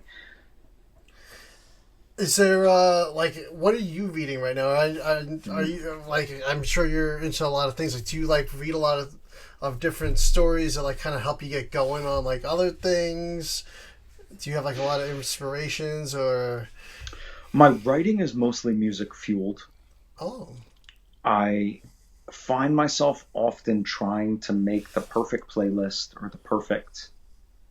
find the perfect song or the perfect album to write to. With Sonic Godzilla, the work is mostly wrapped at this point. I do have some proofing to do on lettering stuff, but that I don't necessarily, because that's very dialogue focused, I don't necessarily require music in the same way. To write this story, I went through many playlists, and the one that really got me over the hump was a playlist that I'll put out around the time that the first issue drops. That's called... I don't know what it's called, but it's from one artist specifically, whose name is Space. I don't know where they're from. I think they're from Europe, I think, somewhere. And they're like a techno electro disco group, and their songs are all instrumental, and they're a little bit synthesized, and they're very vibey, and their titles perfectly align with the content of this comic. I'm actually going to my playlist now to find it, because I can never fully remember what it was called. Oh, it was just called SXG. That's perfect. SXG. And it's an hour and 3 minutes. It's like, I don't know, maybe like a dozen songs or something. So the song titles are like Magic Fly, Running in the City, Just Blue, Fasten Seatbelt, Air Force, Tango in Space, Flying Nightmare, stuff like that. It really got me through. But that's really cool. My most recent project, I can't say what it is. It's a bucket list thing for me. It's actually really funny. I found a tweet I did the other day, very old, well, not very old, but a few years old, that has me listing off what my IP wish list. And the first one has Sonic in it, and then the second one has this bucket list thing in it for me. So it was really funny to see that I'm checking off the boxes. To write that one, I wrote it to... At first, I wrote it to Azimuth, which is like a Brazilian... It's a really weird... I don't know, like Brazilian funk band. I was writing to them. All right. I like instrumental music. And that really got me into that. But then the second half of it, I was writing it to... Oh my God, what's really funny? The second half of it, I was writing this very not Sonic thing to a Sonic playlist, actually, that I made of Sonic songs from Sonic Adventure 2, but all the hip-hop songs. All right. By Hunted P. And it's like... they're all done from like Knuckles' perspective. It's like in character, as if you are Knuckles, and Knuckles is rapping about like what's going on with him. Crazy, absolutely insane stuff, but like really vibey. And so that really helped me out there. What I'm reading nowadays, there are two books I really love, and you know that I'm getting old because my taste is getting like so simple, right? I like Batman, that Matt Fraction and George Jimenez are doing, and I like X-Men, that Jed MacKay and Netho Diaz and Tony Daniel are doing. Those are my two main go-to books. I'm really enjoying both of those series. I think the character development is amazing. The art is stunning. And I just think the writers they're really writing effectively. You know, like, I love a book that really makes you work to follow panel to panel. That's exciting. These books, they're not, the clarity is there, but within that clarity, they are writing really effective, tight character voices, and I enjoy that. Yeah, I have, I've been going hard on the kaiju stuff for the last couple of years, and I just like recently started like making my way back to like the Batman stuff myself too. Mm-hmm. And I just binge read the Absolute series, and I'm like all caught up with that. So I'm like, and I'm playing like Lego Batman with my kid right now. That's great. That game is way too good. It has no right being that good, that game. I heard it's so good. And it's somehow like they like mash like every like Batman movie. Like they found a way to like make like a clean story, like where you get like all the Batmans, all the Jokers, but like it's the one Batman, it's the one Joker. Like it was really cool the way that they weave that story through for those. But Absolute was just like such like a fresh take for me for like Batman. I was just I haven't been like hooked on like a like DC comic or a Marvel comic in like so long, and I'm glad to see that they're doing it again. I mean, like I said, I've been in kaiju for a while now, so that book was made for someone in your exact situation where you know this material, you love this material, but maybe you haven't been keeping up with it monthly or even yearly. That's who that book is for. And I'll tell you, in my little comic shop that I have just here in town, when I see the people's excitement about Absolute Batman, I'm more of a comic book thrift store. We sell a lot of stuff we get from donation, and we had a pretty significant donation of modern DC stuff. And so I was able to sell a lot of Absolute issues to people, and the excitement they get from that, the way people who maybe never read the stuff before or had a long history with it but had gotten away from it, the way it's brought people in is like nothing else. Yeah. And I'm so thankful for it. Not really even from a business standpoint, because I'm not that worried about that kind of thing. I could sell you a back issue just as easily. It's that it makes people so happy, and it engages them in a way that other things are not engaging them. That to me is very special. Yeah, because it really is such a... Because, you've heard the Batman story a million times, you've heard the Spider-Man story a million times, but like those, it's just like... It's not what you think it's going to be at all, which is just what I think is like the big draw to it. Yeah, I think you're right. And it's also like, I think that storytellers have quite a bit of freedom on those Absolute titles. And now they've brought that to that, what they're calling next level. Yeah. The other initiatives that they're doing. And the idea is, okay, you're the professionals. You make the book you want to make. You tell the story the way you want to tell it. And DC's... it's paying dividends for them. Yeah. I mean, because I've become like the last couple of years, I've been like a big IDW guy, Image Comics guy. I mean, I did a Turtles binge like 2 years ago. I mean, everything. Because I got like the Humble Bundle. Then I was picking up like those like gigantic like tomes that they have. I've read it all in chronological order. Was that your first time reading the original Mirage comics? I didn't do the Mirage until after the IDW run. Oh, but you did get through them. Yes. Good. Aren't they weird? I love them. They really are. Because the original ones are just so... it's very different, and it's like I think it's the first issue. They kill Shred in the first issue. It's crazy. That's it. It's almost kind of like the Absolute stuff in a weird way, where it's like, oh, you know the turtles, but you don't know them like this, and these turtles are really strange. Yeah. And it's cool. Like, it's funny to think that they were able to parlay that into. It's impressive to see that both Kevin and Peter and their licensing guy, who I can't remember his name, who brought it to Playmates and then, you know, got it optioned out into the wider world. It's amazing that they had the vision to say, you might not see how this can be for kids. You might not see how this can be for adults of all persuasions, but we do. And they've turned it into that out of those really gritty, exciting, but very unusual comic books. Yeah. It really is like such like a special series. Like, you know, I watched the cartoons growing up, the movies growing up, and then I'm like, you know, these Ninja Turtles have been going on for a long time now. The Humble Bundle was there. I'm like, I want to give it a read. I'm like, I'm going to pick this up. And I got so sucked into it. I mean, I was reading it nonstop for like a year, like a solid year. It's just Ninja Turtles. Just, and great job, IDW. That's all I got to say is...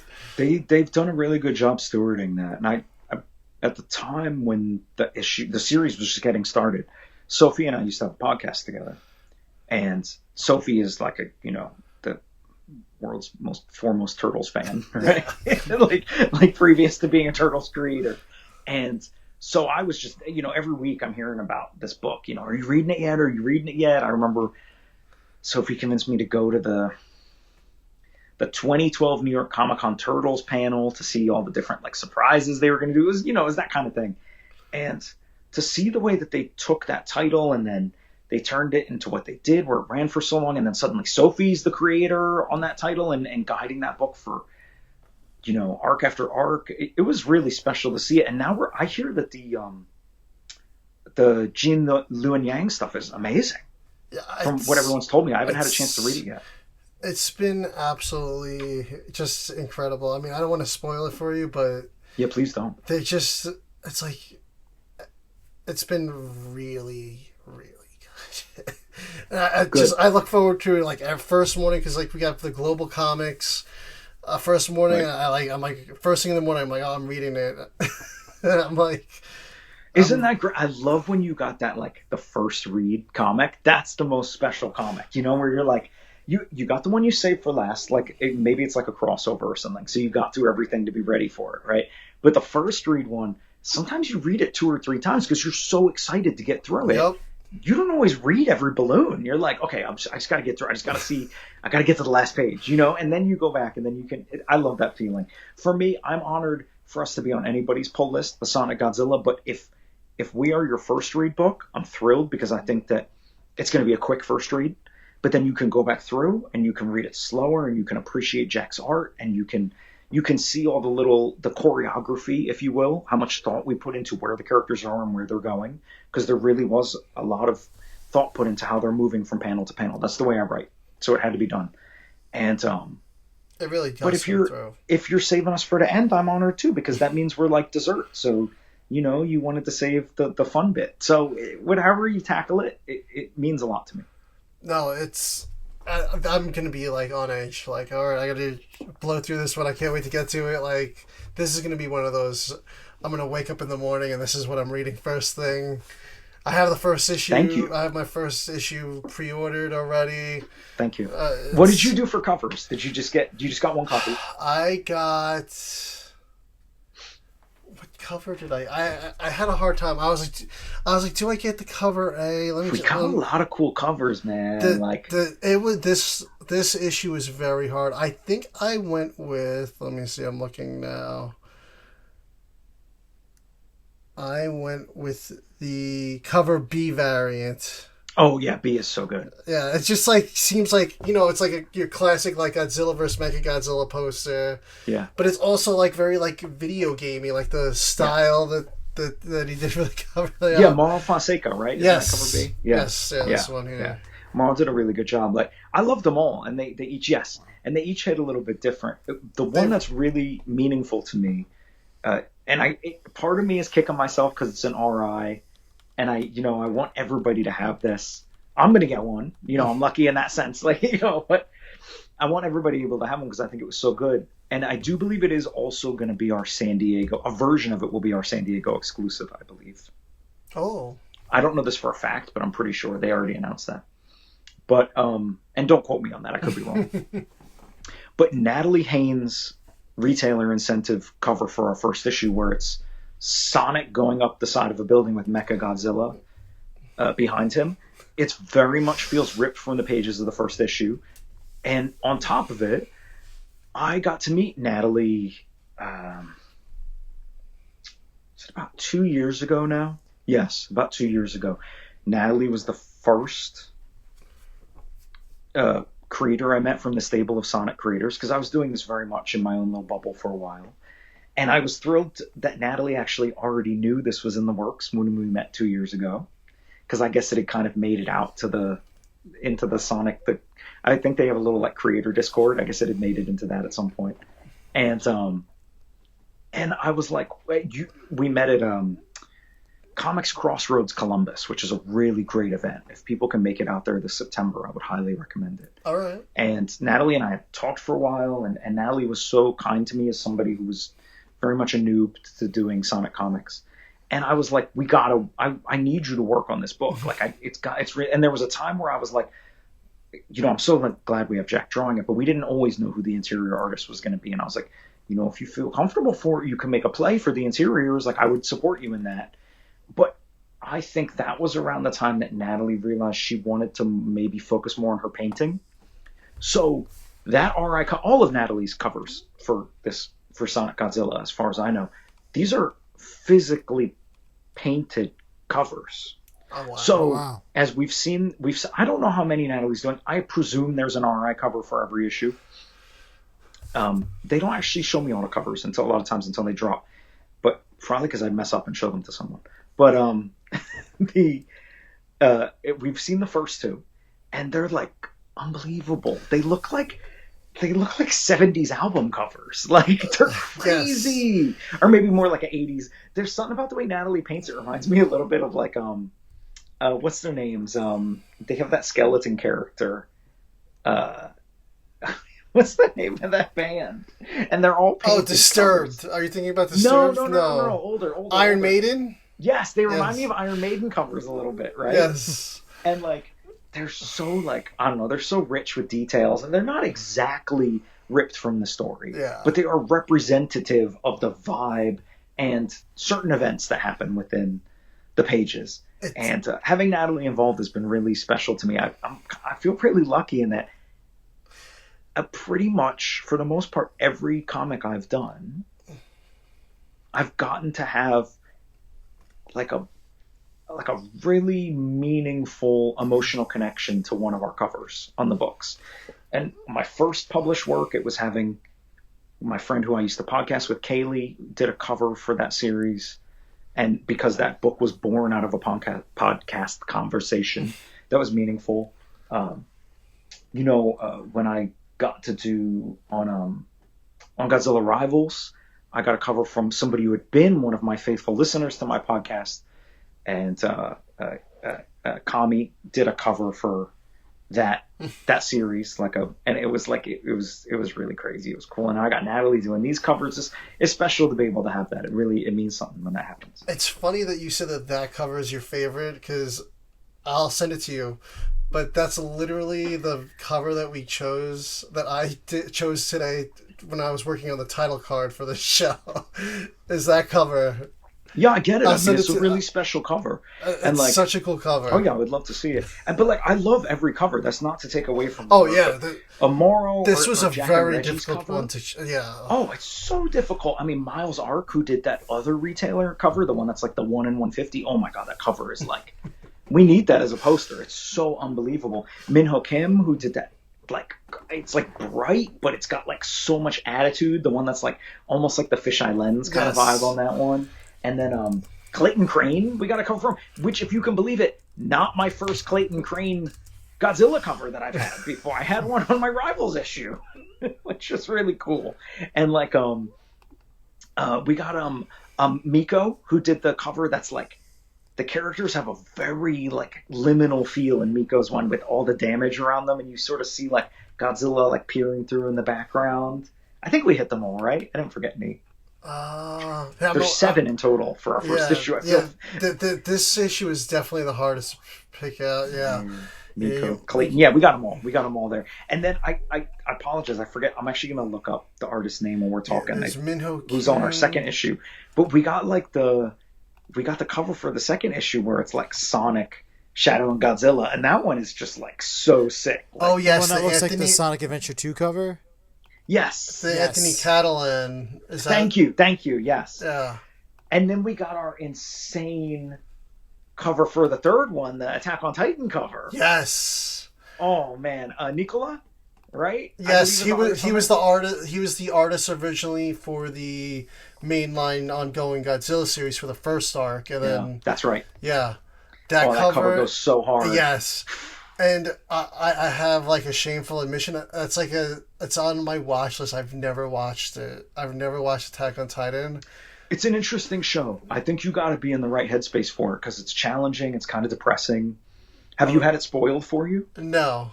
Oh, you're in for a treat.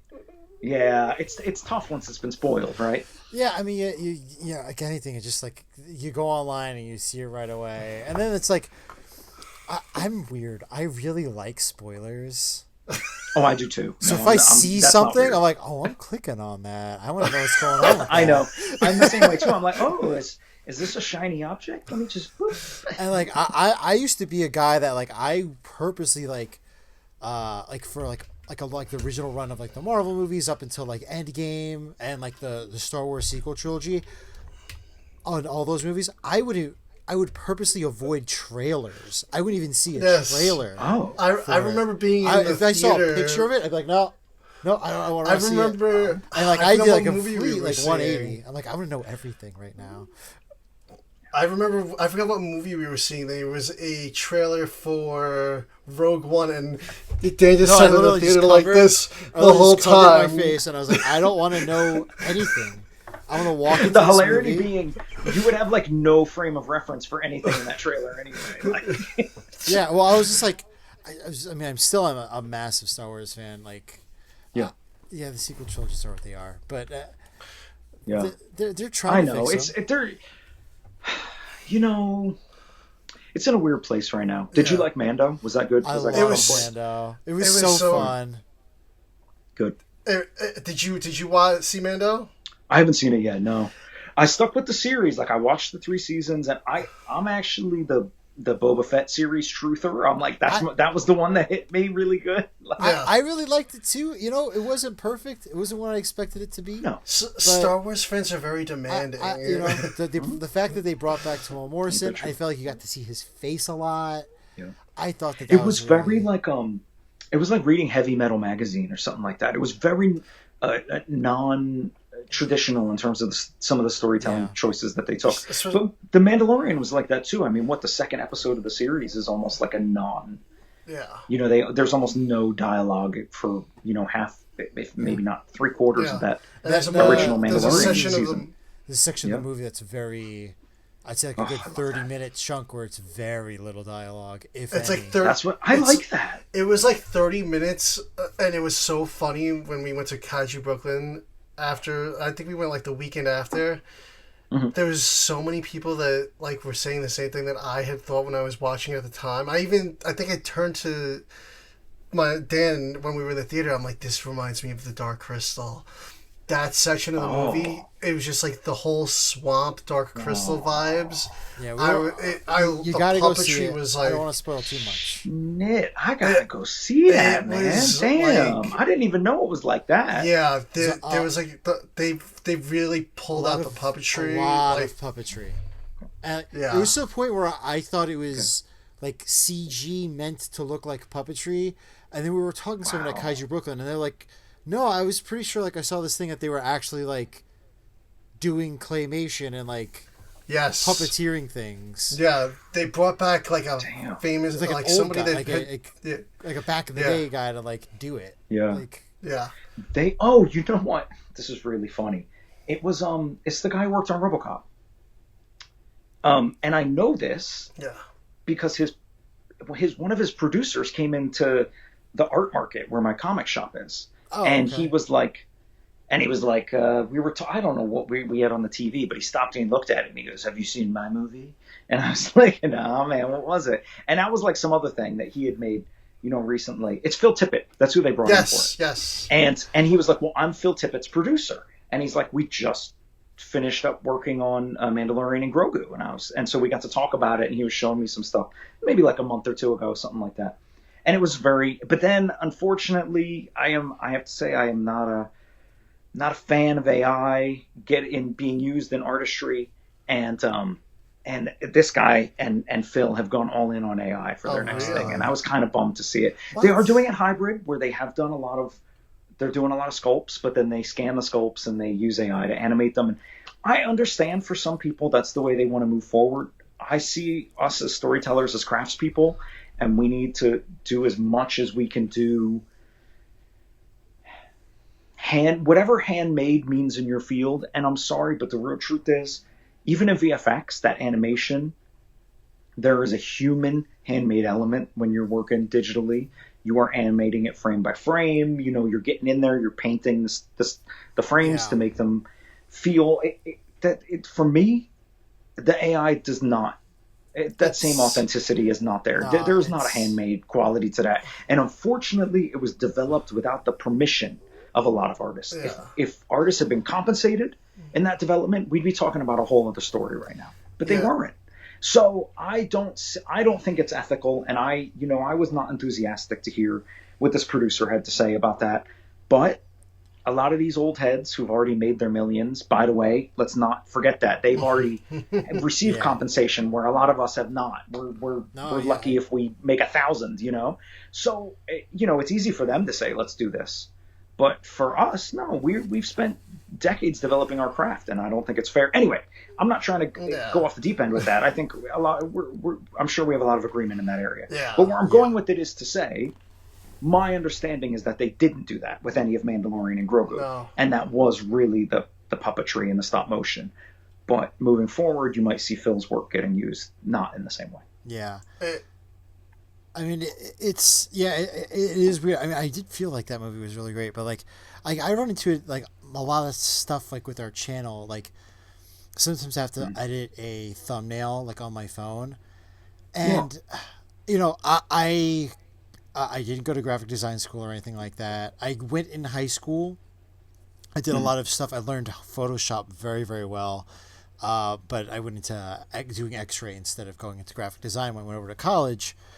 And, when you're editing stuff on the phone, like, you're trying to make a background or something, and, like, just a simple gradient, they dropped those features in favor of just, like, we'll prompt it. And I'm like, okay, well, I'll prompt it. And I'm like, that's not the gradient that I wanted.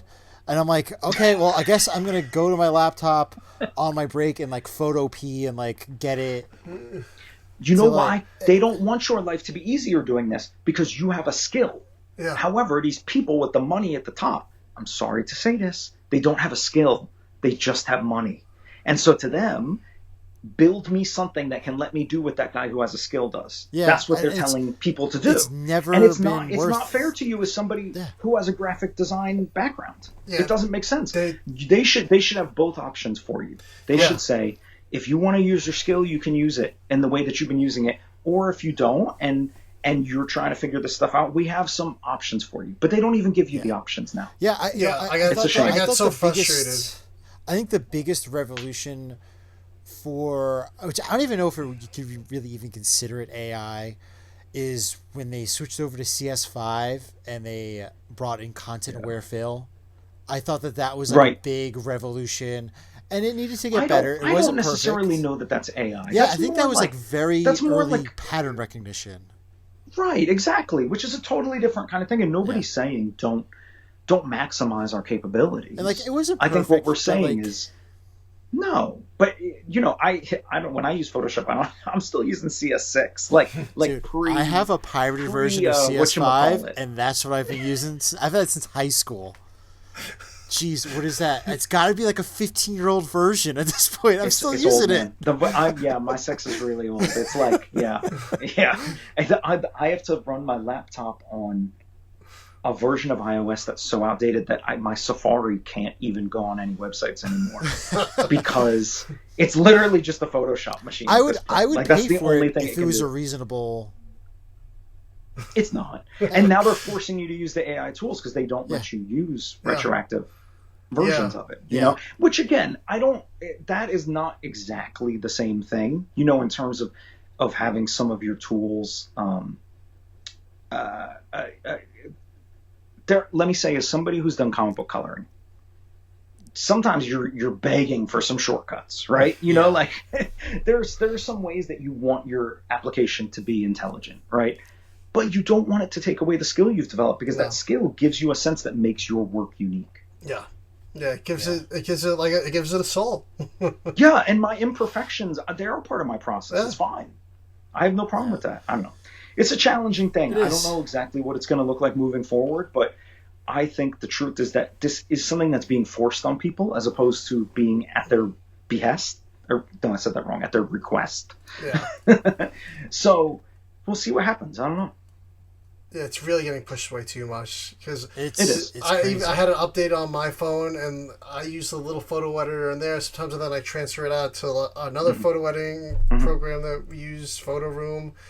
And I'm like, even the I had to like go in there because the update for the standard Samsung photo editor was like so like out of control. Like so many things were hidden. I had to be like turn off this and give me back my regular function to get it back. It's crazy. Because I was like, how do I get this back? I'm like, they keep breaking it. I'm like, I just want it back to normal. They keep breaking it. That's the problem. They're not actually improving things. They keep breaking it. Yeah. Yeah. Because they're like dumbing it down. But, they are. And then it makes it harder, though. Which is... It's tough. It's been a slippery slope. We started this with all of our license agreements that we started signing with all the software and stuff. Yeah. And then before you know it, oh my God, like we found out recently that Pokemon Go, they sold the data library of imagery to like drone bombing technology. Did they really? You kidding me? Like I just wanted to catch Pikachu. I didn't want to bomb a country. Yeah. Like, good Lord. Yeah, it's insane. Like dark stuff, man. Yeah. I mean, luckily, I feel like I'm in a field where it's a bit of a trade, like I don't think it is, teach... and you have certain protections. Yeah, yep.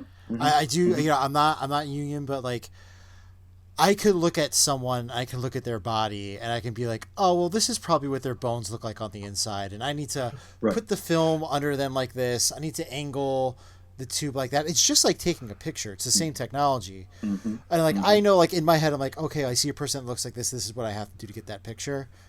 I don't feel like you can teach that to AI. But the crazy thing is we have a AI radiologist now that reads X-rays and gives out results. And the crazy, so it all has to get approved by an actual real doctor. Okay. But when they approve it, if there's any mistakes, they're training that model through their approval process. And I'm just like, you're training a computer how to do your job. Why are you doing that? Crazy. You know what? I got to say, unfortunately, as we've seen in the medical system in this country, which is really, we're having so many struggles with it, right? And insurance costs are insane and all this stuff, right? Especially out here in Cali. They just changed our costs recently and they like tripled almost. Ugh. And, doctors, the demands on them of doing their job in a way that's going to make it justifiable for their education costs and all the time they put in. Unfortunately, it's gotten them to the point where they make so many shortcuts already. I don't really think this is a step too far for a lot of them. It's kind of just like it already is for them. Yeah. Like a lot of these doctors are already checked out. I hate to say it, but we're relying upon the knowledge of technicians and nurses to really give the accurate diagnoses more so than doctors a lot of times. I haven't been too impressed with the readings that the radiologists have been giving me for the past few years anyway, sorry to say. Like, I wish I was, but I'm not. Yeah, and I mean, that's like, the patients are always like, what do you see? And I'm like, the way I always reference is, I'm like, I am the photographer. I'm like, they're the art critic. I'm like, two different fields right there. I know, but still, the thing is, a lot of times you're putting in more forethought into the way you're taking a picture than we're getting out of the doctor's analysis afterwards. Yeah. You know, It's true. it's, you know, I do feel like it was a great, like, I want to do something creative, but like I want some stability, and I was like, you know, I got pushed into X-ray, and I felt like that was like the best thing. Love it. See, that's great. I love to hear that. I love to hear that you take your field seriously, and you feel like there's a creativity, not even feel like, there is a creativity to what you're doing. Yeah, depending on and how you're you able to operate apply it to you the. can make pictures better, worse. I've seen it. I've seen the difference. And it's amazing too, because you're doing something, all art matters to people, but you're doing something that has a practical, immediate use in people's lives too. So you're really getting, you're getting to hit that from both angles, you know, the creativity and the functionality. Yeah, no, it's been great. And yeah, no, it's yeah, definitely. I don't know how we got off on this tangent. Well, because you know what, we're spending our lives absorbed by things that are creative, and these all connect. Yeah. You know, yeah, I mean, even like even like my photography like side thing. It's Game Boy camera photography. It's all like really crude black and white pictures. That's cool though. And honestly, this conversation is very inspirational to me. Who knows?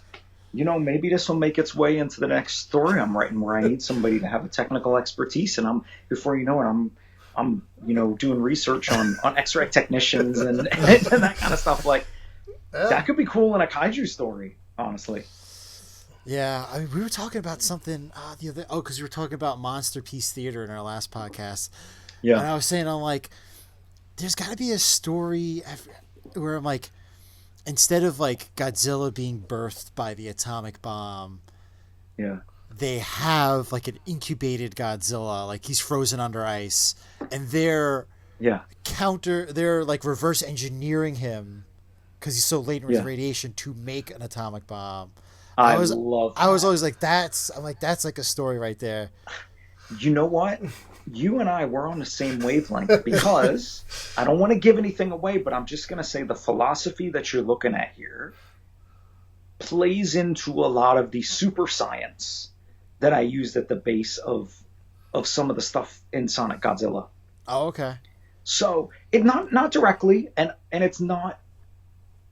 As you already could tell from the first issue, I'm not wasting a lot of people's time with exposition. Yeah. But there is a root philosophy underlying all of this, and it's not exactly the same, but the nature of what is this radiation, how does it work, and what can we build utilizing this radiation is something that I ended up exploring with this. You know, it's something that kind of fuels Eggman's imagination, and it was a cool angle to play with this, and it's something I have designs on if we get to do more in this combination. Yeah, no, I hope you do. Like, honestly, because it's just to me, it's just always been something that's made sense. Is Sonic Godzilla? No, it does, and it's but not even just that. Like Godzilla in general, the scientific ramifications of what if we had this in our world? What if a force of nature coalesced into a being? And we could learn from it, and maybe it's learning from us. Those are fascinating things. Yeah. I don't think we will never. I love that in my little tours of the country and the world, even that I've gotten to do since I've been telling Godzilla stories. Just like we had this sort of explosion of, we can really look at our human condition through superheroes. I'm seeing it right now with the younger generation. I don't know if you see it with your kids. I think we can really study the nature of the human condition and our relation to science and nature through kaiju stories. And it's like, and the possibilities are endless. I think we've honed in on, it's not a genre per se, but it's a lane.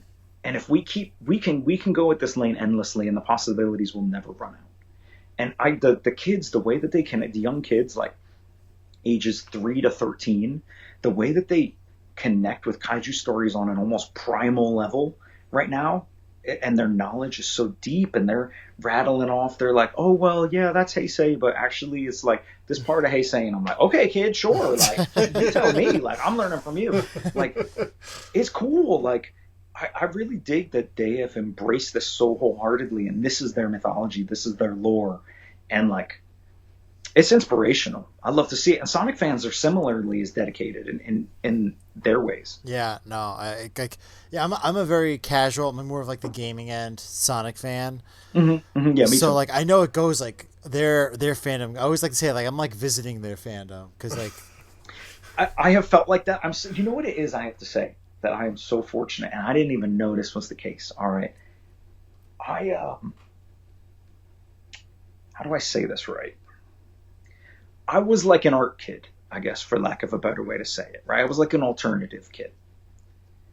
And I did not understand previous to picking up this gig, or previous, let's say, to pitching on this gig, just how art kid, alternative kid, the Sonic fandom at large really is, right? But then it brings in other things that I'm really into, because like I had my own version of it where I was like, I love comic books for the illustration, but I love video games for the action and the energy, and that's really what I was maybe a little bit early on that vibe. There wasn't necessarily anything. The closest thing for me were like the Capcom fighting games. So like in particular the Marvel Versus series, that stuff really spoke to me as a teenager. Like I got really deep into that because of their combination of art and energy and stuff like that. But the Sonic fans are the same way, and I feel like we vibe on the same level. Like even though I don't have necessarily the same relationship or extensive relationship with the material in the way that they do, our sense of humor is similar, our interest in this stuff is similar. We get hyped up about it like we're hyped about like a new sneaker dropping or something like that, or like, like we're on the same level, and it's cool to have that because my background is more in superheroes, but superhero fans are not always like that per se. They have a different kind of. I haven't always vibed with them in the same way, even if we all felt the same passion for the material. But Sonic fans, I vibe with that, man. They're especially. What's the word? They are really. passionate. I don't know. I don't want to say like little weirdos, but it kind of is the truth. Like it's like, and I mean that. I mean like in a good way. Like yeah, like it's cool like little they like they're like niches. Like I really dig the whole like how the music is like a process, because I'm a big music guy. I listen to so many different things. Like when you're talking about that synth stuff that like inspired this, I'm like I would probably listen to that. Like that's like when it gets like we have like I'm like out at work till work at like 6 a.m, sometimes 6:30. Mm-hmm. So like when I'm driving in like at the dark time of the year, that's like all I listen to when I'm driving is like the synth electro. It's like such a vibe driving into work. You gotta get in the right headspace. Yeah. Sometimes I gotta have that music that makes me feel like I'm Blade Runner. Sometimes I gotta have that music that makes me feel like I'm in Sonic. Sometimes I gotta have that music that makes me feel like I'm in the X-Men cartoon. Like. And a synthesizer can really take you there. Yeah. Oh yeah. Yeah. It really can. I've really got into that. Like I'd say it's been like about 7-8 years now, maybe, that I've been like really like vibing with the synth stuff. And because I've always been like a rock guy, I'm like all over the place with music. But like, yeah, that's just like just the vibe of music, man. It's so great, cool. And we have a lot of great artists working with that instrument now too. Like. I played in bands a lot growing up, and my preferred instrument was bass. And then at some point, maybe in my like early 20s, I was getting tired of carting my bass and my amp around everywhere. And I was like, I had one band I was playing with, and they were like an hour. I didn't have a car at the time. They were like an hour-long bus ride or something crazy like that.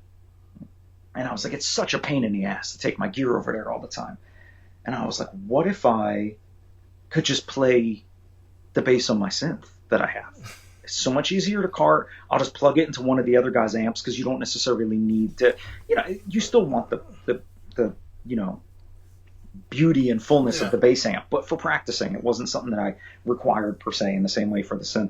And there was one band I almost started. I was going to be the bass player, but the bass synth player. I almost did it, but I had other stuff going on in life at the time. This is probably like, I don't know, like around the time honestly, what it was that came up, I really dedicated myself to making comics at that time. So I got out of playing in bands. This would have been like 2008-ish, something like that.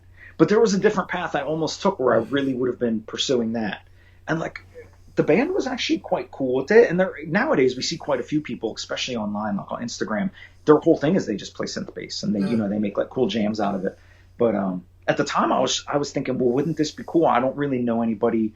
There's a lot of recordings where they did this, but there aren't a lot of live performers where they do that. Yeah. But that's a a road I didn't travel down. Who knows where that fork would have taken me? Yeah, we're in like a cool like music like phase right now. We got some like cool bands out there, and there's great stuff coming out. Yeah, yeah. One of the guys at work's been like going crazy about that. He calls them ADP. That Anjane, Anjane de Poitrine.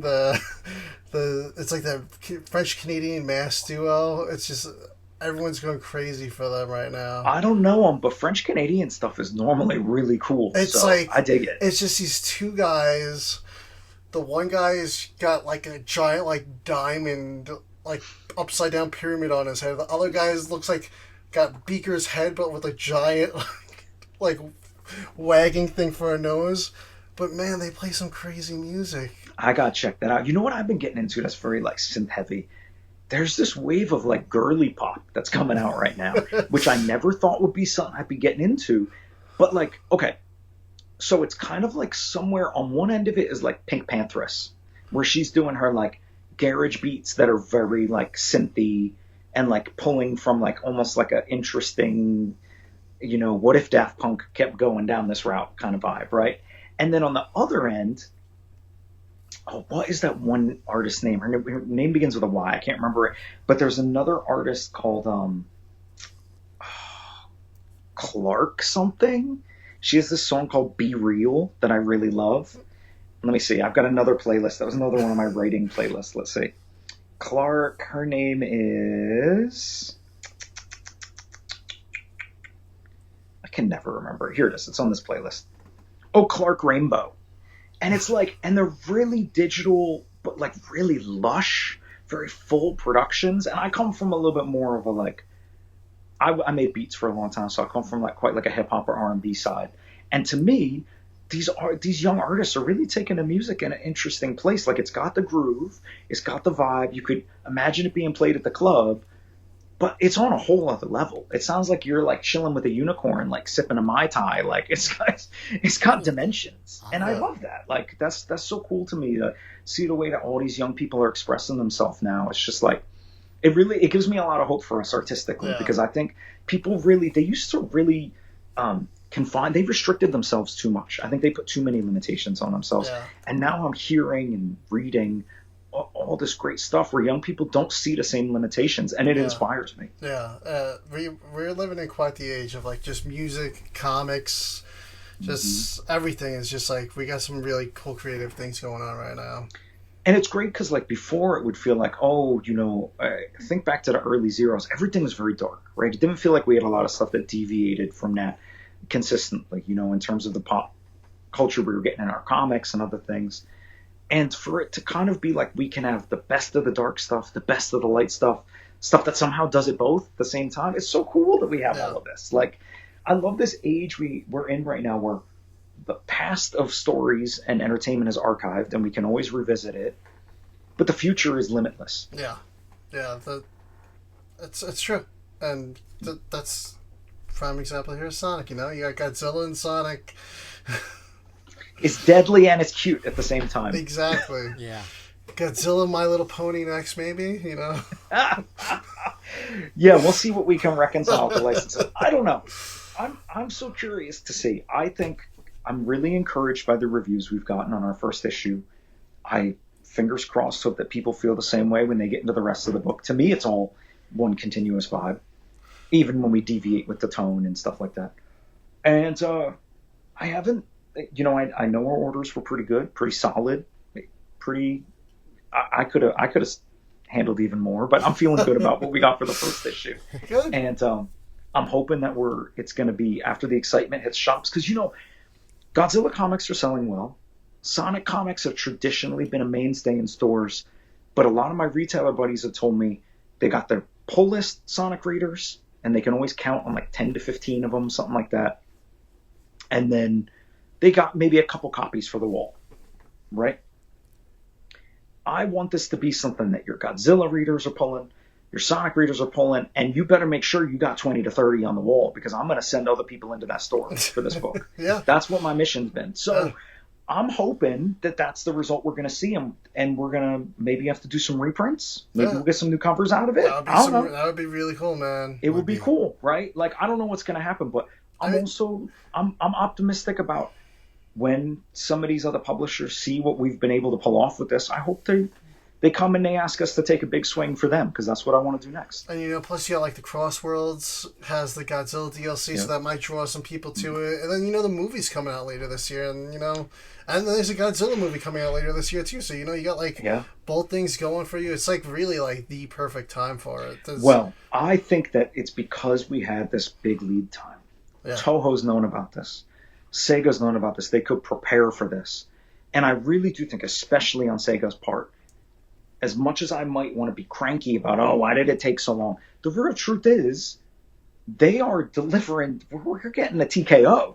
They announced Sonic Rumble, knowing we were about to get announced shortly, a month or two later, with Godzilla. And then they announced us, and we hit like gangbusters. And then they did Crossworlds, which they announced the weekend before our final order cutoff for the first issue.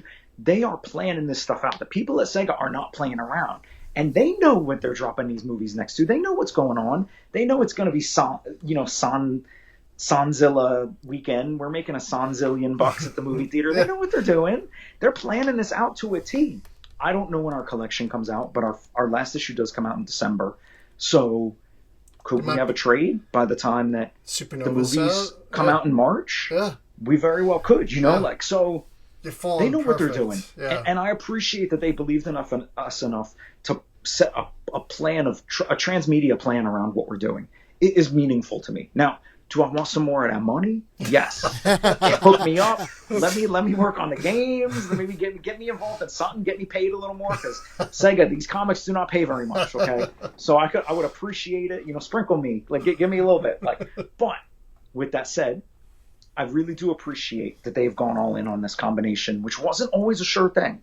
And not everybody saw the potential, but they see it now.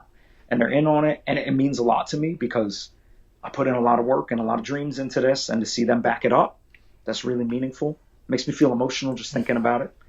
And, I'm curious to see what happens next. I don't know. Maybe we're here in a year and we're talking about this, and we're talking about how we never thought it could happen, whatever happens next. I don't know. Yeah, we'll be talking about Volume 2. I hope so.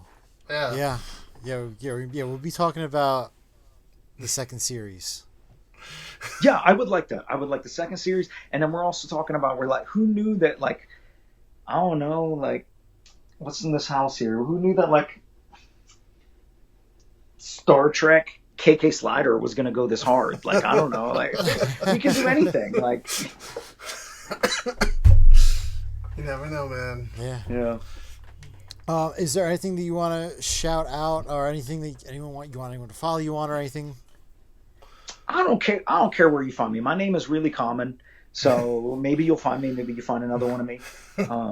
I monitor the rest of their lives, so I'll find you. But especially in the part of the country you guys are in, there's a lot of me out there. And what I do want to shout out is all my collaborators on this, and the excellent work that these professionals have put in on this. Jack Lawrence, Reggie Graham, Ed Dukeshire, Tia, Bixie, Riley, all these people who've been collaborating with me on this, making it a reality. I appreciate them so much. And, I want to give a shout out to just all the readers who are going to take a chance on this. I know for some people it feels like a shoo-in. For other people it feels far-fetched. Just give us a shot and see what you think, because I think you're going to be surprised by by the magic trick we're pulling off with this story. You guys really will be. Yeah. It's like we said, action-packed, front to back, and I can't wait to see where this goes next. Thank you. I appreciate it so much. Thank you guys for Frank, Dan. This was so much fun. Yeah. No. I'm so happy enjoyed to talk with you. Yeah, even if we weren't even talking about these characters, I think we'd just be having a great time. So I really appreciate just all your great ideas and intelligence and conversationalism, whatever the word is for that. I appreciate I appreciate your time. Thank you. Again, since the announcement, we've been super excited, and it's just really appreciate you giving us your time and talking about this book. Of course. It's a joy to do it. Thank you for giving me the opportunity to talk about this stuff. It's, I love what you guys do, and it's just, it's an honor to be able to be here with you and share it with people like this. It's an honor to have you, man. I mean, Thank you. try to be as casual and chill as we can, and yeah, but you guys are professional too. It's like casual and professional. Oh, casual. thank you. It's like Friday at the office. We're killing it, guys. Yeah, exactly. That's I just trying to be chill. Well, thank you guys for watching, and I hope you guys pick up Sonic, Godzilla, pick up the whole series. Say bye to Amy, and thank you once again, Nick. We really appreciate it. Yeah, my pleasure. Thank you. See ya.